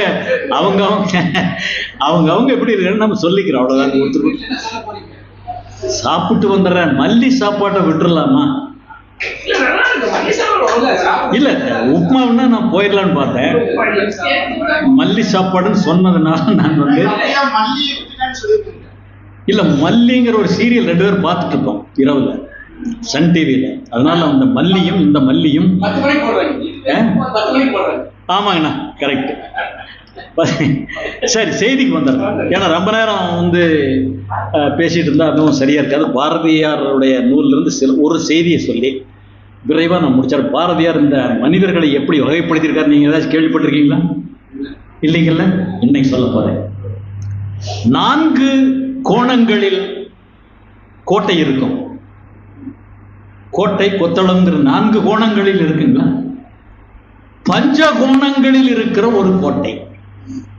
இந்த பகல்காம் செய்தியோட தொடர்புடையதுனால நான் அதை சொல்ல, ஏன்னா ஐயா அவர்கள் எல்லாம் சொல்ல சொன்னதாக சொன்னீங்க. அதனால பகல்காமோட தொடர்புடைய செய்தி ஒண்ணு சொல்லிட்டு இறங்கிடலான்னு பார்த்தேன். பஞ்சகோண கோட்டை கேள்விப்பட்டீங்களா? கேள்விப்பட்டிருக்கவே மாட்டீங்க. 4 கோணங்களில் மதில் சுவர்கள் எழுப்பப்பட்டு வன்மையாக இருக்கும், வலிமையாக இருக்கும்ங்கிற கோட்டை இருக்குது. ஆனால் 5 கோண கோட்டை கேள்விப்பட்டிருக்க மாட்டோம். இருப்பதாக பாரதி சொல்றார், நான் சொல்லல. 4 கோணங்களில் இருக்கிற அந்த கோட்டை மதிலும் சுற்றி இருக்கிற அகழியும் அந்த தூண்களும் மிக வலிமையானவை. அந்த கோட்டைக்குள் நுழைந்து அங்கு இருக்கிற மக்களை சிறப்பிடிக்கவே முடியாது, வெல்லவே முடியாது. அந்த 4 கோணங்களில் 4 மூலைகளிலும் இருக்கிற அந்த அமைப்பை வச்சு, அரணை வச்சு உள்ள போக முடியாது. எல்லா மன்னர்களும் தோல்வியுற்றே போனாங்க. ஏன் இது நடக்குதுன்னு ஒருத்தன் நண்பனை போல உள்ள நுழைஞ்சு, அந்த கோட்டைக்குள்ள நுழைஞ்சு நல்லா பழகி எங்கெங்க என்னென்ன இருக்குன்னு ரகசியங்களை தெரிஞ்சான். 5வது கோட்டையை வரும்போது, 5வது அந்த வாயில் வரும்போது, அது சாதாரணமான மண் சுவராலான ஒரு அரண். இது எதிரிக்கு தெரியாது. எல்லாரும் புகழ்ந்து பேசுறாங்க, இவங்கிட்ட சண்டை போட்டா ஜெயிக்கவே முடியாத.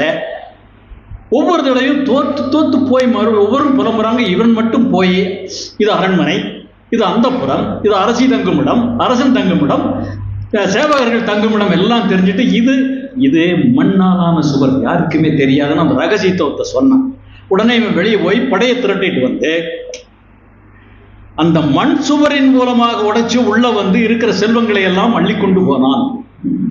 கதையிட்டோடு நிறுத்திட்டார். பாரதியார் என்ன சொல்ல வர்றாருங்கிறது அவரே சொல்றாரு. நாம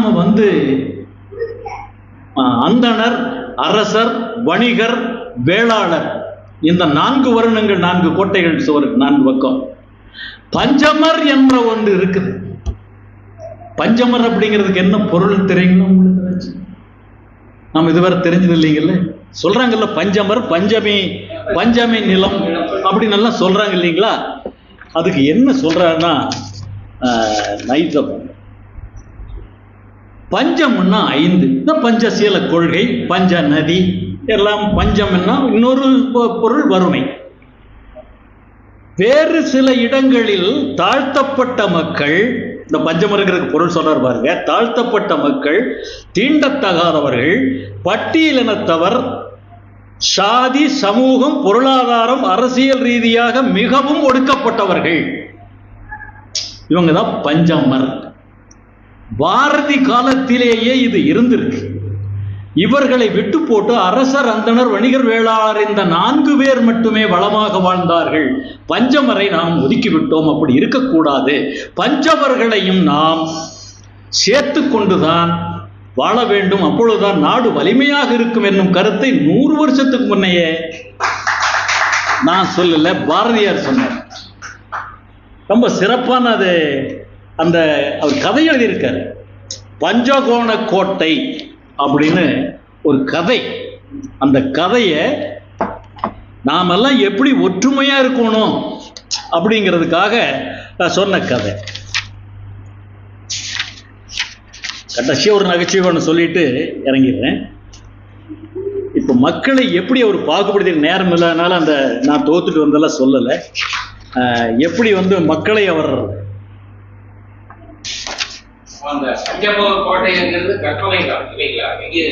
கற்பனை இல்லைங்க, மண்ணால் ஆன சுவர் யாரும் எளிதில உடைச்சிடலாம். அப்படி ஒரு கதையை உருவாக்குறாரு. கற்பனை.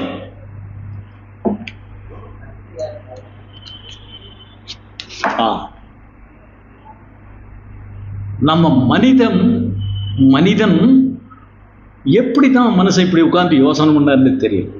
இது நான் படிக்க எனக்கு அப்படி புல்லரிச்சு போச்சு.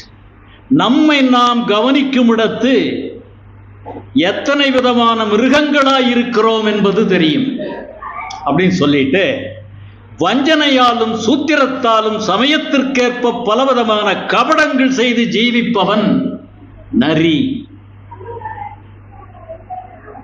ஊக்கமில்லாமல் ஏதேனும் ஒன்று நினைத்துக் கொண்டு மனஞ்சோர்ந்து தலை கவிழ்ந்து உட்கார்ந்திருப்பவன் தேவாங்கு. மறைந்திருந்து பிறருக்கு தீங்கு செய்பவன் பாம்பு. தர்மத்திலும் புகழிலும் விருப்பம் இல்லாமல் அற்ப சுகத்திலே மூழ்கி கிடப்பவன் பன்றி. சுயாதீனத்தில் இச்சை இல்லாமல் பிறருக்கு பிரியமாக நடந்து கொண்டு அவர்கள் கொடுத்ததை வாங்கி வயிறு வளர்ப்பவன் நாய். கண்ட விஷயங்கள் எல்லாம் திடீர் என்று கோபப்படுகின்றவன் வேட்டை நாய். எப்படி கவனிச்சிருக்கார் பாருங்க. அதான் இருக்கிற அவருடைய பார்வை. காங்கிரஸ் சபையிலேயும் சேர்ந்து கொண்டு ஆங்கிலேய அதிகாரிகளுக்கு மிதமாக நடக்க வேண்டும் என்ற விருப்பம் உடையவன் வவ்வால். அறிவு துணிவால் பெரும் பொருள்களை தேர்ந்து கொள்ளாமல் முன்னோர் சாஸ்திரங்களை திரும்ப வாயினால் சொல்லிக் கொண்டிருப்பவன் கிளிப்பிள்ளை. பிறர் தன்னை எவ்வளவு அவமதிப்பாக நடத்திய போதிலும் அவன் அக்கிரமத்தை நிறுத்த முயலாமல் தனது மந்த குணத்தால் பொறுத்து கொண்டிருப்பவன் கழுதை. விண்மீனுக்கு மினுக்கி டம்பம் பாராட்டுகிறவன் வான்கோழி. கல்வி அறிவு இல்லாதவனை மிருக கூட்டத்திலேயும் சேர்க்கலாகாது, அவன் தூண் புலர். தான் சிரமப்படாமல் பிறர் சொத்தை அபகரித்து உண்ணுபவன் கழுகு. ஒரு நவீன உண்மை வரும்போது அதை ஆவலோடு அங்கீகரித்துக் கொள்ளாமல் வெறுப்படைகின்றவன் ஆந்தை. ஒவ்வொரு நிமிஷமும் சத்தியமே பேசி தர்மத்தை ஆதரித்து பரமார்த்தத்தை அறிய முயல்கின்றவனே மனிதன், தேவன் என்று சொல்வதற்கு உரியவன்.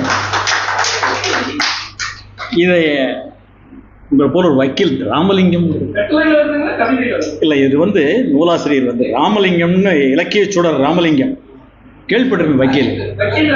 அவருக்கு அவருடைய நண்பராக தான் இருப்பார். அவருடைய புத்தகம் எனக்கு கிடைச்சது. இல்லை, நான் பார்த்ததில்லை, டிவியில பேசுறேன். இது சாதாரணமான, இதை எப்படி தொகுத்தாருன்னே தெரியல. இன்னும் ஒரு இதில் நான் அவருக்கு சொன்ன கதையை அடுத்த அமர்வில் சொல்றேன். இப்போ நான் அளவா, ஏன்னா ஓரளவுக்கு தான் சொல்லணும். நம்ம நிறைய நேரம் சொன்னால் எப்போ இறங்குவாங்கிற மாதிரி ஆயிடும். அப்படி இல்லை. இப்போ புதியன புகுதல், காலேஜ் பசங்க பேசுகிற இந்த பெண்ணை வர்ணிக்கும் போது அவனுக்குள்ள பேசுறத ஒரு பர்வீன் சுல்தானாங்கிறவங்க சொன்னாங்க, இதை நானா சொல்லலை.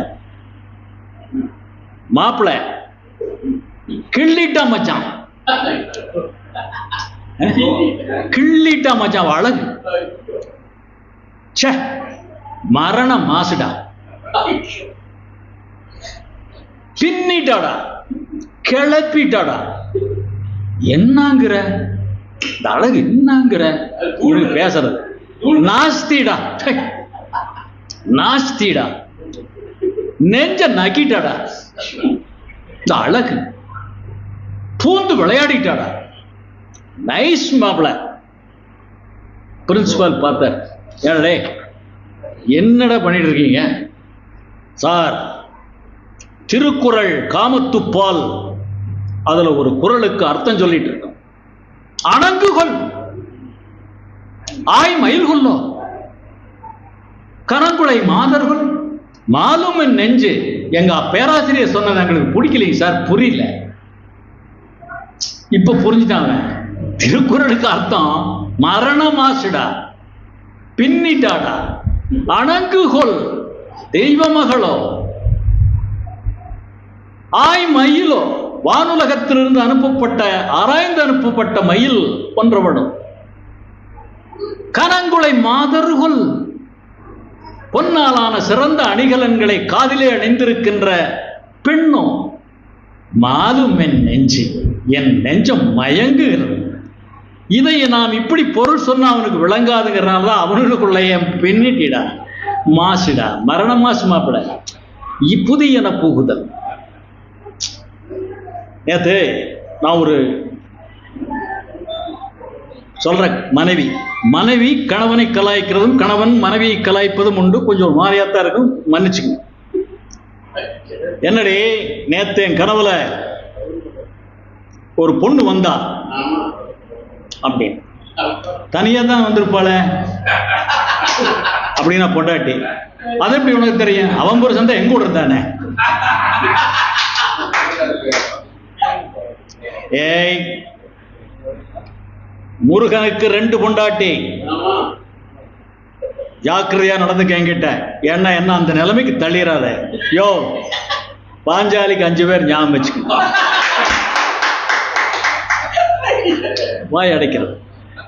மாப்பிள ஹோட்டலுக்கு போயிருந்தேன், ஷார்ட் போட்டு பார்க்குறேன், கையில காசு இல்லை.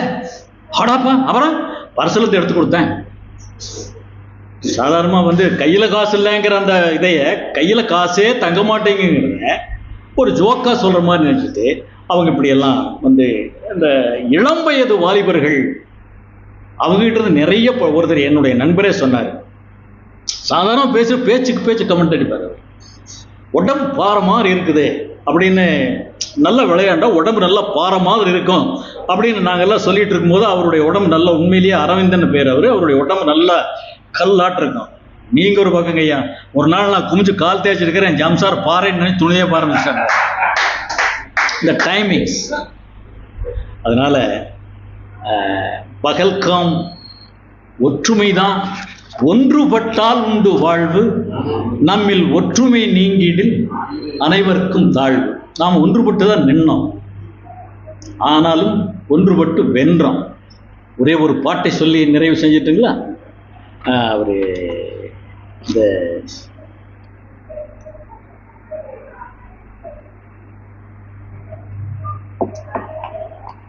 யாரையெல்லாம் வான்னு சொன்னார் உங்களுக்கு தெரியும். ஒளி படைத்த கண்ணினாய் வா வா வான்னு ஒரு தடவை இல்லை, அடுக்கு தொடராக 3 முறை சொல்றாரு இல்லைங்களா? ஆனா போ நம்ம கிட்ட இருக்கிற தீமை எல்லாம் போக வேண்டும் என்பதற்காக அவர் பாடிய அந்த பாட்டு, அதை மட்டும் சொல்லிட்டு இருக்கேன். வலிமையற்ற தோழினாய் போ போ போ. ஏன் 3 தடவை சொல்றேன்? போ போ போ போ போ போ போ போ 4 தடவை கூட சொல்லுவோம். அடுக்கு தொடர் எவ்வளவு முறை வேணா வரும். வலிமையற்ற தோழினாய் போ போ போ, மார்பிலே ஒடுங்கினாய் போ போ போ, பொலிவிலா முகத்தினாய் போ போ போ, பொறி இழந்த புள்ளியினாய் போ போ போ, ஒலி இழந்த குரலினாய் போ போ போ, ஒளி இழந்த மேனியாய் போ போ போ, கிளி பிடித்த நெஞ்சினாய் போ போ போ, கீழ்மை என்றும் வேண்டுவாய் போ போ போ. நன்றி, வணக்கம். தமிழை என்றன் தமிழரின் கவிதை தென்னை, தாயெழில் தமிழை என்றன் தமிழரின் கவிதை தென்னை, ஆயிரம் மொழியில் காண அவாவிற்று என்று என்றன் தோயுறும் மதுவின் ஆறு, தொடர்ந்து வந்தெந்தன் செவியில் பாயும் நாள் எந்த நாளோ, யார் இதை பகர்வார் இங்கே. இது பாவேந்தருடைய பாட்டுங்க. பாரதியாருடைய பாட்டிலேயே பாரத தேசம் என்று பெயர் சொல்லுவார், விடி பயம் கொள்வார். நம்ம தேசம்னு சொன்னாலே அந்த காலத்திலிருந்தே பயம் என்று எல்லாம் கத்தி குதிரை 4 வகை படை இருந்த காலத்திலேயே யகை கொண்டான் கடாரம் கொண்டான்னு சொல்லி எல்லா பக்கம் போய் போர்க்களத்தில் இருந்ததுனால அன்றைக்கும் வெற்றி, இன்றைக்கும் நம்முடைய நாடு என்றைக்கும் வெற்றி பெறும். இந்த பாரத தேசம் என்று பெயர் சொல்லுவார், விடி பயங்கொள்ளுவார், துயர் பகை கொள்ளுவார். சீனாவினுடைய பாரதியாருடைய காலத்துல நமக்கு 30 கோடி மக்கள், அது 30 கோடி ஜனங்களின் சங்கம், முழுமைக்கும் பொது உடைமை, ஒப்பில்லாத சமுதாயம், உலகத்துக்கு ஒரு பொதுமைன்னு சொன்னார். சீனாக்காரன் வந்துட்டான்.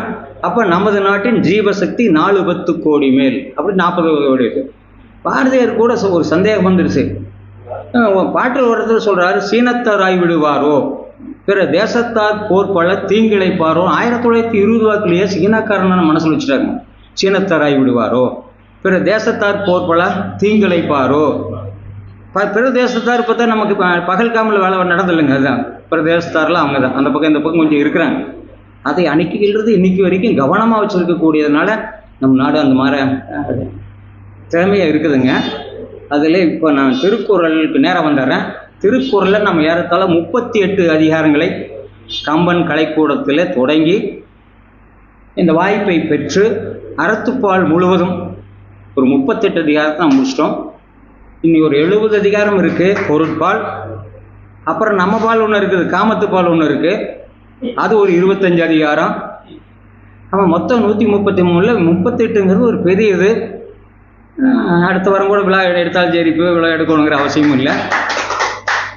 அது கல்யாணத்துக்கு திருக்குறளுக்கு விழா எடுத்த போதுமுங்க. திருக்குறள் குழந்தைகள்லாம் சொல்கிறது மகிழ்ச்சியாக இருக்குது. ஏன்னா இது எதையும் செய்ய முடியாட்டியும் கூட பரவாயில்ல, இந்த 1.25 வரையாவது படித்து வச்சுட்டாங்கன்னா அது அவங்களுக்கு ஏதோ ஒரு காலத்தில் அது பயன்படும். திருக்குறள் எத்தனை பேர் உரை எழுதினாலும் அந்த திருக்குறளுக்கு இன்னும் இடம் இருக்கிறதுனால அது திருக்குறள் சொல்கிறதுனால அந்த வாய்ப்பு குழந்தைகளோடு சேர்த்து நமக்கும் அந்த வாய்ப்பு கிடைச்சிச்சு. இப்பொழுது 39வது அதிகாரம் அரசியல் அப்படிங்கிறதுல இறை மாட்சின்னு சொல்லி, இறை என்னும் சொல் அண்ணென்னும் ஆண்பால் பெயர் பெற்று இடையில் ஒரு வகர உடம்படுமைங்கிற ரெண்டையும் கனெக்ட் பண்ணுறதுக்கு ஒரு சொல் இருக்குது. வகர் அது உடன்படுமைன்னு சொல்லுவாங்க. 2 இருக்குது. இந்த இறை கூட்டல் இப்பு கூட்டல் அண்ட் இறைவன், இது இறைமாட்சி. இறைவனும் அரசனும் ஒன்றும் அப்படிங்கிறதுனால அந்த மாதிரி வச்சுருக்காங்க.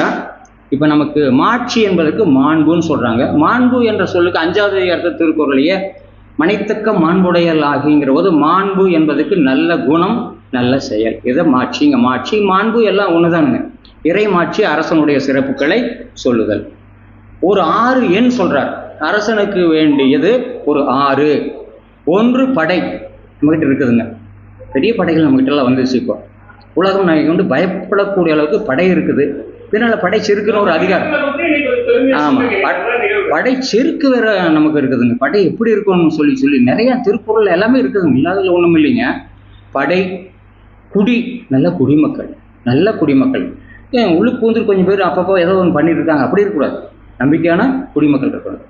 அப்புறம் அமைச்சு, அது வந்து நமக்கு அமைச்சர் அந்த காலத்தில் முதல் மந்திரின்னு சொல்லுவாங்க. இப்போ அந்த அமைச்சுங்கிற சொல்ல நமக்கு அமைச்சருங்கிற தமிழ் சொல் வந்தாச்சுங்க. அது பேரறிஞர் அண்ணா காலத்தில் வந்து படை, குடி, அமைச்சு, நட்பு. நம்ம நட்பு நாடுகள், பகை நாடுகள். கூழ் என்பதற்கு அந்த அவங்களுக்கு வேண்டிய வாழ்வாதாரங்கள். படை, குடி, கூழ். கூழ்னு உணவுன்னு ஒரு அர்த்தம் இருக்குதுங்க. கூழானாலும் குளித்து குடிங்கிறாங்க. மக்களுக்கு வேண்டிய எல்லா பொருட்களும் அது வச்சுக்கலாம். நட்பு, நமக்கு நட்பு நாடுகள் இருக்குது. அந்த காலத்துலேருந்து இந்த காலத்து வரைக்கும் நட்பு நாடுகள் நம்மகிட்ட இருக்கிறதுனால தான் மொத்தம் பயப்படுறாங்க. அரண் பாதுகாப்பு, ஒரு நாட்டுக்கு பாதுகாப்பு. மணி நீரும் மண்ணும் மழையும் அணிநிழல் காடும் உடையவர். நல்ல தண்ணி, மணி நீரும் மண்ணும், நல்ல மண் வளம். அப்புறம் இதெல்லாம் இதை சொல்றாரு. இதில் அரண் சொல்றார் பாதுகாப்பு. நமக்கு இமயமலை ஒரு பாதுகாப்புங்க. மணி நீரும் மண்ணும் மலைங்கிற போது இமயமலை, அது இமம்னா பனி, அது ஒரு பனிமலை. நமக்கு அந்த வடக்கு எல்லையில் வந்து பனி, கீழே வந்து கடல் இருக்குது. சீக்கிரம் வரதுக்குள்ள கடற்படை நம்மகிட்ட இருக்குங்க, பாதுகாப்பு நம்மகிட்ட இருக்குது. கிழக்கிலும் மேற்கிலும் கடல்கள் இருக்குது. எல்லாமே ஒரு நல்ல ஒரு பாதுகாப்பான நாடு தான். அதனால தான் அரண், அது தனியாக ஒரு அதிகாரம் இருக்குது. அது பின்னால் படை, குடி, கூழ், அமைச்சு, நட்பு, அரண், அது இன்னொன்று சேர்த்த முடியாது இல்லைங்களா. ஆறும் ஒரு கணக்கு போட்டார். ஆறும் உடையான், உடையவன். அரசருள் ஏறு, ஏறுன்னா ஆண் சிங்கம். ஏர் கூட்டல் தூ, ஏறுது. ஏர் ஓட்டுறதுக்கு பயன்படக்கூடிய காளைக்கு ஏறுன்னு அழகு. அது நல்ல மாடு நல்லா ஒத்துச்சுன்னா ஏறுது. அந்த சொல்றது ஆமா, ஏறு என்றால் ஆண் சிங்கம்ங்கிற பொருள் இருக்குங்க. எருதுன்னு சொல்றோம் இல்லை, காளமாடத்தான் எருதுன்னு சொல்றோம், மாட்டை சொல்றது இல்லை, காளமாடத்தான் எருதுன்னு சொல்றோம். அதை பயன்படுத்துறதுக்கு ஏறு. இரத்திலும் ஒரு ஏறுங்கிறாங்க. இல்லைன்னு கேட்டாலும் கூட கேட்கறது அழகா இருக்கு. ஆனால் கொடுத்தவங்க ஒழுங்கா கொடுத்தாங்கன்னா பிரச்சனை இல்லை. அதனால படை, குடி, கூழ், அமைச்சு, நம்மையோட வழக்கறிஞர் நல்லா படிச்சிருக்காங்க. ஏன்னா அந்த ஒரு சொல் பெரிய சொல், ஒரு சொல்ல விட்டதை கண்டுபிடிச்சு போட்டார். ஆறும் உடையான் அரசருள் ஏறு. ஏறுங்கிறதுக்கு ஆண் சிங்கம். நம்மகிட்ட சிங்கம், சிம்மாசனம், அது வந்து சிம்மாசனம் தமிழ்ல அரியணை. அரின சிங்கம் தானே, அரியணைன்னு சொல்லி சொல்றோம். அயன் அரி, திருமலுக்கு கூட அப்படி ஒரு பேர் கூட நரசிம்மாவதாரம் வந்திருக்கு இல்லைங்களா, அதனால வச்சிருப்பாங்கன்னு நினைக்கிறேன். அடுத்தது அரசனுக்குரிய குணங்களில் அஞ்சாமை.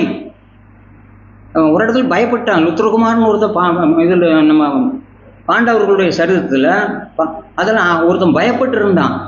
அது அப்படி இருக்கக்கூடாதுங்க, பயப்படக்கூடாது. இப்போ அப்படி பயப்படாமதுனால தான் நம்ம இவ்வளோ தூரம் வெற்றி பெறக்கூடிய வாய்ப்பு. 3 பேர் உட்கார்ந்துருந்தாங்க, 3 பேர் பலம், 3-4 பேர் பலமான ஆளு. அதனால் அஞ்சாமை. யாராவது பெருமைப்படக்கூடியவர்கள் இருந்தால் அவங்களுக்கு ஏதாவது கொடுக்கறதுங்க, கொடை. ஈ என்ற சொல் வந்து ஈகை. அப்புறம் கொடை, கொடுக்கக்கூடியது கொடை. எல்லாருக்கும் பார்க்காம கொடுக்கறது ஈகை. ஈதா கொடு, கொடுத்தல் 3 சொல். ஈதா கொடு என்று சொல்லக்கூடிய சொல் ஈகை, கொடை, அந்த மாதிரி வருதுங்க. அஞ்சாமை, ஈகை, நல்ல அறிவு, அதற்குரிய அறிவு. படைனா அதுக்கு தகுந்த அறிவு இருக்கணும். கல்வினா அதுக்கு தகுந்த அறிவு. அறிவே ஆற்றல், இப்படி சொல்றாங்க. அறிவே ஆற்றல், அறிவு. அப்புறம் ஊக்கம், அது இல்லைன்னா ஒண்ணும் இல்லாமல் போச்சு. அது ஒரு அதிகாரம், உடைமை. ஊக்கம் இருப்பது ஒரு செல்வம். ஊக்கம் உடைமை, ஆழ்வினை உடைமை. 10 உடைமைகள்ல ஊக்கம். ஒரு அரசனுக்கு இருக்க வேண்டியது ஊக்கம், மனம் தளராமல் இருக்கணும். இவன் இன்னாங்கும் கணக்கு போட்டார் பார்த்தீங்களா. அஞ்சாமை, ஈகை, அறிவு, இந்த ஊக்கம், இன்னாங்கும் எஞ்சாமை குறையாமல் இருப்பது வேந்தனுக்கு இயல்பு. இயல்பான அரசன் சொன்னாவே இதெல்லாம் இருக்கும் நமக்கு. அரசன், மன்னன் இல்லைங்களா, நிலை பெற்றவன் மன்னன். மண்ணும் இமயமலை, நிலைவெறுதல் மண்ணும் இமயமலை. மன்னா உலகத்து நிலை இல்லாத உலகம், அது சாமியார் சொல்லக்கூடிய, நாம் சொல்றதில்லை. அடுத்த திருக்குறள தூங்காமை. தூங்காமைன்னா கண் முடிச்சுட்டு இருக்கிறதுன்னு அர்த்தம் இல்லை. ஒரு வேலை உடனே செய்யணும்னா காலம் நீட்டித்து செய்யக்கூடாது. தூங்காமை. ஒரு இடத்துல சொல்ல தூங்குதாங்கிறார் வள்ளுவர். ஒரு இடத்துல தூங்காமை சொன்னவர் தூங்குனார். தூங்குன்னா தூங்கிட்டு இருக்கிறது இல்லை, காலத்தால் செய்யறது. தூங்குதா அப்படின்னா ஒருத்தர் வரும்போது வர்றாங்கன்னா, நம்ம கிட்ட ஏதாவது எதிர்பார்த்துட்டு வர்றாங்கன்னா ஏமாந்து கொடுத்துட்டோம்னா திரும்பி வராது. அந்த இடத்துல கொஞ்சம் காலம் நீட்டித்து செய்தல். தூக்கம் கொஞ்சம் அதிகமாக தான் இருக்குங்களா. 6 மணி நேரம், 5 மணி நேரம், 10 மணி நேரம் தூங்கலாம். கும்பகரன் எத்தனையோ தூங்கியிருக்காருன்னு சொல்லி நம்ம கம்பராமாயணத்தில் இருக்குது. அது உறக்கம். நெடுந்தூக்கத்துக்கு பேர் உறக்கம்.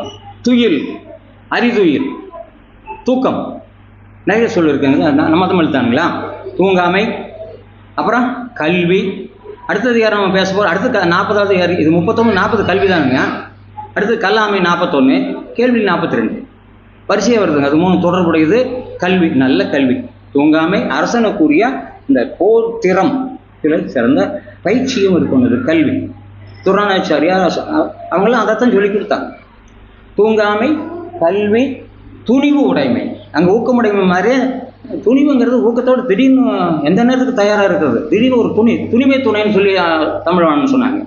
துணிவே துணி உடைஞ்சா, துணிவாக இருந்தால் தான் அது வெற்றி பெற முடியும். தூங்காமை, கல்வி, துணி உடைமை ஒரு கணக்கு போட்டார். இம்மூன்றும் நீங்கா நிலம் ஆள்பவர்கள், இந்த நிலத்தை ஆளக்கூடியவங்களுக்கு நீங்காது இருக்க வேண்டும். நீங்காது ஒரு எழுத்து விட்டு போச்சு, அதுக்கு பேர் தான் இலக்கணம் சொன்னா ஈறுகட்ட எதிர்மறை பெயரச்சு, மோடா குதிரை மாதிரி தூங்கா. அடுத்தது அறத்திலிருந்து வலுவக்கூடாது, அரண் இழுக்காது. அறத்திலிருந்து அரசன் அறத்தை தர்மப்படியே இருக்கணும். தர்மராஜன், தர்ம தேவதை நம்ம கேள்விப்பட்டிருக்கோம் இல்லைங்களா? அதனால அரண் இழுக்காது. அறத்துக்கு புறம்பான செயல்களிலிருந்து, அறமல்லாத செயல்களிலிருந்து நம்ம நீக்கிக் கொள்ள வேண்டும். நீக்கி மரண் இழுக்கா, மரண்னா தைரியம், வீரத்தை ஒருபோதும் இழக்கக்கூடாது அப்படின்னு சொல்லி சொன்னாங்க. இப்போ இருக்கக்கூடியவங்க அறத்தின் நீங்கிய அளவுக்கு சண்டை போடுறாங்க. ஆனால் நம்ம இப்போ நடந்த பகல்காம் போரில், போர்ன்னு தான் சொல்ல முடியாது, இது பெரிய யுத்தம்னு சொல்ல முடியாது. சண்டைன்னு இருக்குது, போர்ன்னு இருக்குது, யுத்தம் அப்படின்னு ஒன்று இருக்குது. இது இந்த போர்க்களத்திலையும் நம்ம தைரியத்தோடு தான் அவங்க போரிட்டு இருக்காங்க, அறத்தோடு தான் இருந்திருக்காங்க. அந்த காலத்தில், அந்த காலத்துலேருந்து இந்த காலத்து வரைக்கும் நம்ம அந்த அறம் என்று சொல்லக்கூடிய தர்மத்திலிருந்து நம்ம நீங்கினதே கிடையாது. ஒரு அரசனோட சண்டை போடும்போது யார் யாரா வெளியே போவோன்னு சொல்லி எல்லாத்தையும் லிஸ்ட் போட்டு எல்லாத்தையும் வெளியே தள்ளிட்டு நேருக்கு நேர் சண்டை போடுவாங்க. ஆவும் ஆணியல் பார்ப்பன மாக்களும் பெண்டிரும் பிணியுடையரும் பொன்போல் புதவர் பெறாதீரும் நீங்கள் எல்லாம் வெளியே போயிருங்க, ஏன் நாங்கள் இப்போ சண்டை போடுறோம், எம் அம்பு கடி விடுதும் நுமரன் சேர்மின் உங்கள் பாதுகாப்பாக இருக்குங்க. ஏன்னா அறத்தாறு நூல்களும் கோட்டை மரத்தில் புறநானூறுலேயே சொல்லி வச்சுருக்காங்க. அவன் தான் சண்டை போடுறது பூரா புறநானூறு தான் வருது. புறநானூறு நூறு புறப்பொருள் என்பது அதுக்கு தான் சண்டையை பற்றி சொல்ல. அவங்க நீதிப்படி நம்ம சண்டை போடலாம். யாரையும் குழந்தைகளை கொள்வது, பெரியவங்களை கொள்வது, அர்த்தம் இல்லாத வேலையெல்லாம் நம்ம பகல்காம போரில் இல்லை. அரண் அது சொல்லிட்டுங்களா. மரண் இழுக்கா மானம் உடையது, மானத்தில் குறைவு வராமல் வரும். மானம் வந்தாச்சுன்னா செத்து 2 பேத்துக்கு சண்டை போட்டாங்க, ஒருத்தன் இறந்துட்டான், அவனை போய் ஜெயிலில் போட்டாங்க, ஒன்றும் சாப்பிட மாட்டேன்னு சொல்லிட்டான், என்னை நாய் கட்டுற மாதிரி கட்டி போய் இழுத்து போட்டு தொடர்புடைய ஞமலின் இடர்படுத்தி என்னை துன்பப்படுத்திட்டீங்களே அப்படின்னு சொல்லி அவன் சாப்பிடாம உண்ணாமல் இருந்து உயிர் நோட்டுறது நம்மளுடைய நாட்டினுடைய பண்பு. அடுத்தது வடக்கிருந்து உயிர் நீட்டது. வடக்கிருந்துன்னு சொன்னால் ஒரு தீவில் போய் இருந்து எதையும் உண்ணாமல் இருந்து நோன்பு இருந்து உயிர் துறக்கிறது. அது மாதிரி நம்ம ஆட்கள்லாம் இப்போ இந்த எல்லா துறையிலையும் இருந்து நீண்ட நாள் உண்ணாது அவங்க சமாதி ஆகிறதும் இல்லைங்களா. இது வீரத்தின் காரணமாக மானம் போனதுக்கு பிறகு என்ன வாழ்க்கை அப்படின்னு சொல்லி போட்டு போய் உண்ணாமல் இருக்கக்கூடியது பேர். அடுத்தது அரசன் நிறைய வருவாயை கொண்டு வரணும். இப்போ எல்லாம் நிறைய போட்டுறாங்க, நம்ம சொல்லி கொடுக்க வேண்டியது. ஏற்றலும் பொருள்களை உருவாக்குதல், அதை முயற்றல்னா பொருள் வரக்கூடிய வழியை ஆராய்தல், அப்புறம் அதை பொருள் சம்பாதித்த பொருளை பாதுகாத்தல், காத்த பொருளை வகுத்து கொடுத்தல். யாராருக்கு எவ்வளவு கொடுக்கணுமோ அதை பிரித்து வகுத்த வகையெல்லாம் கோடி, போன முறை சொன்னோம், வகுத்த வகையெல்லாம் கோடி, தொகுத்தார்க்கும் துய்த்தல் அறியுதுன்னு சொன்னாங்க. வகுத்து கொடுக்கறது சரியாக பிரித்து கொடுக்கறது மிச்சம் கொஞ்சம் இருக்கணும். மொத்தமாக கொடுத்து போட்டு கடைசியில் நம்ம கடமை போனோம்னா அப்புறம் நம்ம ஒரு வேலையும் செய்ய முடியாது. இயற்றல் பொருள் வரக்கூடிய வழிகளை ஆராய்தல், ஈட்டல் பொருளை சம்பாதித்தல், பாதுகாத்தல் அது பெரிய கஷ்டம். பாதுகாத்தல், இந்த காத்த பொருள்களை அந்த கருவூலத்தில் வச்சு அது எல்லாத்துக்கும் எதுக்கு கொடுக்கணுமோ அப்படி கொடுக்குறது. அரசன் சொன்னால் எப்பொழுதும் முரடாக இருக்கிறான்னு நினைக்க வேண்டாம். அவன் சில சமயங்களில் இந்த நல்ல நிலைக்கு மக்களாக வந்த ராமரெல்லாம் வழியில் போகும்போது ஒரு சாதாரண குடிமகனை பார்த்து நீ நல்லா இருக்கிறியான்னு சொல்லி ஒரு அரசன் கேட்பான். குடிமக்களை அது குடியோம்புதல், அது பாதுகாக்கணும். இங்கே என்ன சொல்கிறார், காட்சிக்கு எளியன். யார் வேணாலும் போய் பார்க்கலாம். புலவர்கள் மட்டும் இல்லை, அந்த காலத்தில் புலவர்கள் அரசர்களோடு இருப்பாங்க, அது அவங்க ஒரு குழுவே இருப்பாங்க. இன்னைக்கு அரசன்னா ஒரு போர் ஒன்று கேட்கணும்னா ஒரு மாவட்ட ஆட்சித்தலைவர் அப்படி வந்திருக்காங்க. ஒரு மாற்றுத்திறனாளியில் ஒரு கஷ்டம் வந்துன்னு சொல்லி சொன்னதுக்கு பிறகு நேராக மாவட்ட ஆட்சித்தலைவர் வந்து அங்கேயே அந்த வேலையை முடிச்சு கொடுத்துறாருங்க. எல்லாரும் அப்படி செய்யறதுலாம் சிலர் திறமையானவர்கள் அதை செய்வார்கள். காட்சிக்கு எளியவன், கடும் சொல் அல்லன், கடும் சொல் அவன் சொல்ல மாட்டான். அல்லனேல் அப்படி இருக்கக்கூடியவனாக இருந்தால் மீக்கூறும் மன்ன நிலம், அவன் ஆளக்கூடிய நிலம், அவனுடைய நாடு மேலும் மேலும் உயரும். மீமிசை அது மாதிரி மீக்கூறும் மேலே வந்து செய்யும். அடுத்த திருக்குறள் சீக்கிரமாக முடிச்சல, எங்களுக்கு கதையெல்லாம் வேண்டாம். இன்சொல்லால் ஈத்து, கொடுக்கும்போது வந்து சேர்ந்துட்டானே கொடுத்து தொலைக்கணுமேங்கிற மாதிரி இல்லாமல் அதை கொடுக்கறத மகிழ்ச்சியோடு கொடுக்கணும். அது வந்து இன்சொல் சொல்லி கொடுத்து அதை அப்படி உதவி செய்யக்கூடியவர்களுக்கு இந்த நல்ல சொல்லினால் இந்த உலகத்தில் இருக்கக்கூடிய மக்கள் தான் கண்டது அனைத்து உலகம் இவன் என்னென்ன நினைக்கிறான் இந்த உலகத்தில் கண்டதெல்லாம் நிறைவேறும். இந்த ஈதலாகிய பண்பு இருந்தால் அரசனுக்கு அது பெரிய ஒரு செய்தி. அடுத்த திருக்குறள் நல்ல திருக்குறளுங்க. முறை செய்து காப்பாற்றும் மன்னவன். மன்னன் போட்டோன்னா அங்கே அடிவிட்டுருங்க, இலக்கணம் போயிடும். முறை செய்து காப்பாற்றும் மன்னவன் மக்களுக்கு குடிமக்களுக்கு இறை என்று வைக்கப்படும். இறைனா தங்கி இருத்தல். எல்லாருடைய இறை எல்லாரோடும் இருப்பான். ஆமாக்கோ நவனையும் பெருமேன்னு ஒரு சூத்திரம் இருக்குங்க. அது கூட ஆ என்று சொல்லி 2 சொல்லி போட்டோம்னா ஆண், மான் சொல்லி போட்டோம்னா விலங்கு, கோன்னா அரசன். அப்படி ஒரு சொல் இருக்குது. அதனால அரசன் முறை செய்து காப்பாற்றும் மன்னவன் மக்களுக்கு இறை என்று வைக்கப்படும். சிலர் சொல்லுவாங்க இந்த அரசன் ஒன்றும் சரியதில்லை, காது கேட்குற மாதிரியே சொல்லுவாங்க. இப்போ சொல்கிறாங்களே நம்ம கூட்டத்தில் அமைச்சர்கள் கூட்டங்கள்லாம் பார்த்தா நேருக்கு நேரே தாக்கல் நடத்துகிறாங்க. அங்கே ஏதோ கொஞ்சம் கொஞ்சமாக சொல்லுவாங்க, என்ன வேணாலும் பண்ணுறாங்க. படங்களை வச்சுட்டு அது படங்களுக்கு என்னமோ பண்ணவங்க ஆள்கிட்டே போயிடுறாங்க. இந்த மாதிரி மோசமான நிலையில் அன்னைக்கும் இல்லை, அது இன்னைக்கு நம்ம தமிழ்நாட்டில் தமிழ் நீதிப்படி அதை செய்யக்கூடாதுங்க. காது பொறுக்காத அளவுக்கு செவி கைத்தல்னா நஞ்சு போதல். நைந்தாயின் எனில் நைந்து போகும் என் நெஞ்சு அப்படின்னு சொல்லுவார் பாரதாசன். சொல்லுவார் நைந்து போகிற மாதிரி இருக்க காது கேட்க முடியாத அளவுக்கு சொல்லக்கூடிய சொற்களை பொறுக்கக்கூடியவன் அரசன். அப்படி இருக்கணும். அரசனால் இருக்க மாட்டாங்க, இருந்தால் நல்லதுன்னு சொல்கிறார். பண்புடை வேந்தன். நல்ல பண்புடை வந்து சொல் கை பொறுக்கும் செவி கைப்ப சொல் பொறுக்கும் பண்புடை வேந்தன். கவிகை நான் கவித்திருக்குன்னா வெண்கொற்ற குடை பேர் கவிகை இல்லைங்களா? வெண்கொற்ற குடை ராமர் போகும்போது வெண்கொற்ற குடை இல்லாமல் போனாங்க அப்படின்னு சொல்லி ஒரு இடத்துல வரும். அது பாட்டு நினைவில். செவிகை இப்போ சொல் பொறுக்கும் பண்புடை வேந்தன் கவி அவனுடைய அந்த வெண்கொற்ற குடையின் கீழ் இந்த உலகம் தங்கியிருக்கும், உலக மக்கள் தங்கியிருப்பார்கள். அடுத்த திருக்குறள் கொடை. ஏற்கனவே ஈகை சொன்னாங்க, இங்கே பார்த்து கொஞ்சம் அளவை கொடுக்கணுங்கிற. ரொம்ப பூரா மொத்தமாக மயிலுக்கு போர்வை கொடுக்கறது, தேர நிறுத்துறது, இதெல்லாம் தெரியாதான்னா அறிந்தும் அறியாது இருத்தல். அவங்களுக்கு வள்ளல்களுக்கு ஒரு இயல்பு, அறிந்தும் அறியாது இருத்தல். கொடை அப்படின்னு கொடுக்கறது, அழி கருணை, செங்கோல் நம்ம சொல்ல வேண்டியதில்லை, குடியோம்பல் மக்களை பாதுகாத்தல். 4 இந்த சொல்லிடுற இந்த இதுக்குள்ளே போய் ஒரு கணக்கு வேறு போட்டுறாரு. சரியா 7 சொற்களில் ஒரு சொல் வேற சொல் போடுறதுலாம் கணக்கு போட்டு இன்னொரு நாள் சேர்த்திடுவாங்க தப்பான சொற்களை. இந்த கொடை அழி செங்கோல் குடியோம்பல் 4 உடையான் வேந்தர் கூலி. இதை உடையவன் அரசர்களுக்கு ஒரு புகழாக ஒரு விளக்காக வெளிச்சமாக இருப்பான் என்று சொல்லி ஒரு சீக்கிரத்தில் ஒரு வேலையை முடிச்சிடணுங்க. இதில் நான் வெளிநாட்டுக்கு போனதில் ஒரு நல்ல நாட்டுக்கு போயிட்டேன். மலேசியா சிங்கப்பூருக்கு போனதுக்கு பிறகு 2 நாட்டுக்கு போனதுக்கு பிறகு ஒருத்தர் டூர் போட்டார். என்னென்ன கேட்காம தாய்லாந்துக்கு போட்டுட்டேன். நான் எங்கேங்க போகிறீங்கன்னாங்க, தாய்லாந்துக்கு போகணும் முடியும் மூஞ்சி சுளிக்கிறதுக்கு ஆரம்பித்தாங்க. இருந்து ஐயா இந்த நாட்டுக்காக போகிறேன், நமக்கு அது என்னென்ன தெரியல. அப்புறம் போகும்போது குடும்பத்தோடு போனதுனால பரவாயில்ல, வயசு தாழ்ந்ததுக்கு பிறகு போனோமேன்னு சொல்லி பார்த்தா அவங்க அப்புறம் எங்களை வரிசையாக கூட்டிகிட்டு போய் இந்த தெருவில் கூட்டிகிட்டு போனாங்க. அது என்னங்கிறது ஒரு பாட்டை எழுதிட்டேன். அதை சீக்கிரமாக முடிச்சுட்டு உங்களுக்கு இடத்த நாங்கள் கொடுத்துட்றேன். இனிக்கும் இன்ப தாய்லாந்து அரிசி, இனிக்கும் இன்ப தாய்லாந்து எழிலால் வளர்ந்த வளநகர்கள் பணிக்கும் பணிக்கும் வண்டி பயணங்கள் பல வகை பொழுது போக்குகளாம். இனிக்கும் இன்ப தாய்மொழியை எங்கும் இனிக்க பேசுகின்றார். கனிகள் உணவு கடல் வளங்கள் கண்ணியமாக வாழ்கின்றார். அரிசி உணவும் சுவை ரசமும் அங்கே உண்டிட கிடைத்திடுமே. பரிசு பொருள்கள் பளபளவாய் பல்கி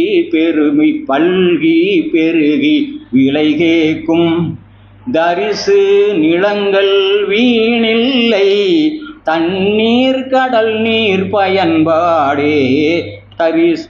சரியாய் உழைக்கும் மகளிராளே தவிக்கும் குறைகள் அங்கு இல்லை. இனிக்கும் இன்ப தாய்லாந்து பாலியல் ஒழுக்கம் பல உண்டு. பக்குவமாக விற்கின்றார் சாலவும் இளமை மகளிரையே. தனித்தனி குழுவாய் வீதியிலே ஏழும் மூலிகை குளியலுமே இன்பம் காண துடிதுடிக்கும் சாலவும் நல்ல பெண் மக்கள். சலியா பணிகள் சார்கின்றாய் இரவின் உணவு இரண்டாற்றில் இன்ப கடலின் மேல் தளத்தில் கரவா உள்ள பாங்குடனே கலந்தே பாடி ஆடிடலாம். நரம்பின் கருவிகள் இசை நுணுக்கம் நல்ல பாடல் ஆட்டங்கள் இரவில் விரும்பும் உவப்போடு இன்பம் பெருக நுகர்ந்திடலாம். வாழ்வில் ஒரு முறை தாய்லாந்து வாய்ப்பை கொண்டு போய் வாரும். தாழ்வு இல்லா மனப்பாங்கை தாய்லாந்து மண்ணில் பெறலாமே. வாழும் வாழ்வில் புதுமைகள் வந்து நிற்கும் பயணத்தில் தாழும் குற்றம் அங்கு இல்லை. தாராளமாக போய் வருவீர் இனிக்கும் இன்ப. நன்றி, வணக்கம். வெள்ளி தமிழ். செந்தமிழே செங்கருவே செந்தமிழர் சீர்காக்கும் நந்தா விளக்கணைய நாயகியே முந்தைய மொழிக்கெல்லாம் மூத்தவளே மூவேந்தர் அன்பே எழில் மகவே எந்தம் உயிர் என்று நம் தாய்மொழியை வணங்குகின்றேன். இன்னும் நாம் ஓரிரு நிமிடங்களில் அறுசுவையை புசிக்க போகின்ற நாம் நம்முடைய கம்பன் கலைக்கூடத்தின் மூலமாக ஏற்கனவே 5 சுவைகளை ருசி பார்த்து விட்டோம் என்று நினைக்கிறேன். அந்த 5 சுவைகள் பாடல், நகைச்சுவை, சொற்பொழிவு, பாராட்டுதல், நகைச்சுவை, இப்படி 5 சுவைகளை நாம் ருசித்த அறுசுவையாக 6வது சுவையாக ராமாயண செய்தியுடன் நான் முடிக்கலாம் என்று நினைக்கின்றேன். நமக்கெல்லாம் மிக சொற்பொழிவாளர்கள் மூலமாகவோ இல்ல படித்ததன் மூலமாகவோ கேட்டல் மூலமாகவோ ராமாயண செய்தி நமக்கு ஓரளவு தெரியும். தெரிந்த அளவு ஓரளவு வேறுபடலாமே தவிர நமக்கு தெரியும். ஆனால் கம்பர் ராமாயணம் இயற்றுவதற்கு முன்னரே, அதுவும் நெடுங்கால முன்னரே, தமிழர்களாகிய நாம் ராமனின் கதையை மிக அழகாக தெளிவாக தெரிந்து வைத்துக் கொண்டிருந்தார்கள். எப்படி தெரிந்து வைத்துக் கொண்டிருந்தார்கள்? ராவணனால் கவர்ந்து செல்லப்பட்ட சீதை தான் அணிந்திருந்த அணிகலன்களை களைந்து துணியில் பொதிந்து கீழே வீசி சென்றதையும் அவற்றையெல்லாம் எடுத்து பார்த்த கிஷ்கிந்தை வானரங்கள் அவற்றை அணியும் முறை தெரியாமல் அணிந்து நகைச்சுவை ஏற்படுத்தியதை புறநானூற்றில் வரும் 378வது பாடல் மிக தெளிவாக விளக்குகிறது. அந்த பாடல் இதோ: கடுந்தெறல் ராமனுடன் புனர் சீதையை வழித்தலை அரக்கன் வவ்விய ஞான்றை நிலசேர் மதரனை கொண்ட குரங்கின் செம்முக பெருங்கிளை இழை பொழிந்தாங்கு அரா அருணகை இனிது பெற்றுகுமே என்ற இந்த புறநானூற்று பாடல். அது மட்டுமல்ல, சிலப்பதிகாரத்திலும் ராமாயண செய்தி கூறப்படுவதுடன் ராமன் திருமால் அவதாரம் என்று செய்தியும் உள்ளது. அதை விளக்கும் ஒரு சிறிய பாடல்: மூவுலகும் ஈரடியால் முறை நிரம்பா வகை முடிய தாவிய சேவடி சேப்ப தம்பியொடும் காண்போந்து சோவரனும் போர் முடிய தொல்லிலங்கை கட்டளித்த சேவகன் சீர்கேளாத செவியென்ன செவியே திருமால் சீர்கேளாத செவியென்ன செவியே என்ற சிலப்பதிகார ஐச்சியர் குறவை பாடுவது. நிறைய சொற்பொழிவாளர்கள் ராமாயணத்தில் வரும் நிகழ்வை எடுத்துக்காட்டாக சில நிகழ்வுகளை எடுத்து கூறுவார்கள் என்பதற்கு ஒரு சில சான்றுகள். சீதை தன்னுடைய திருவடிகளால் வெறும் காலிலேயே நடந்து சென்றதையும், ராமனின் கைகள் அதாவது திருக்கரங்கள் வேறு வழி இல்லாமல் காட்டிலே பன்னகசாலை கட்டுவதற்கு உதவியதா என்று ஒரு சிறிய பாடல். எய்த இன்னல் வந்தபோது யாவரேனும் யாவையும் செய்ய வல்லர் என்பது ஓர்க செல் நெறிக்கண் ஏகிட மைய கண்ணி செய்ய பாதம் வல்ல வாயவே மற்றவன் கைகள் இரண்டும் பன்னகசாலை கட்ட வல்ல வாயவே. அதாவது ஒருத்தருக்கு துன்பம் எதன் மூலமாகவும் எப்படி வந்தாலும் எதையும் செய்ய துணிவார்கள் என்பதுதான் இந்த பாடலில் மிக அழகாக குறிப்பிட்டுள்ளார்கள். இந்த பாடல்கள் எல்லாம் கம்பர் ராமாயணம் பாடுவதற்கு அடி உரமாக இருந்த பாடல்கள் என்ற செய்தியோடு உங்களிடமிருந்து விடைபெறுகிறேன். நன்றி, வணக்கம்.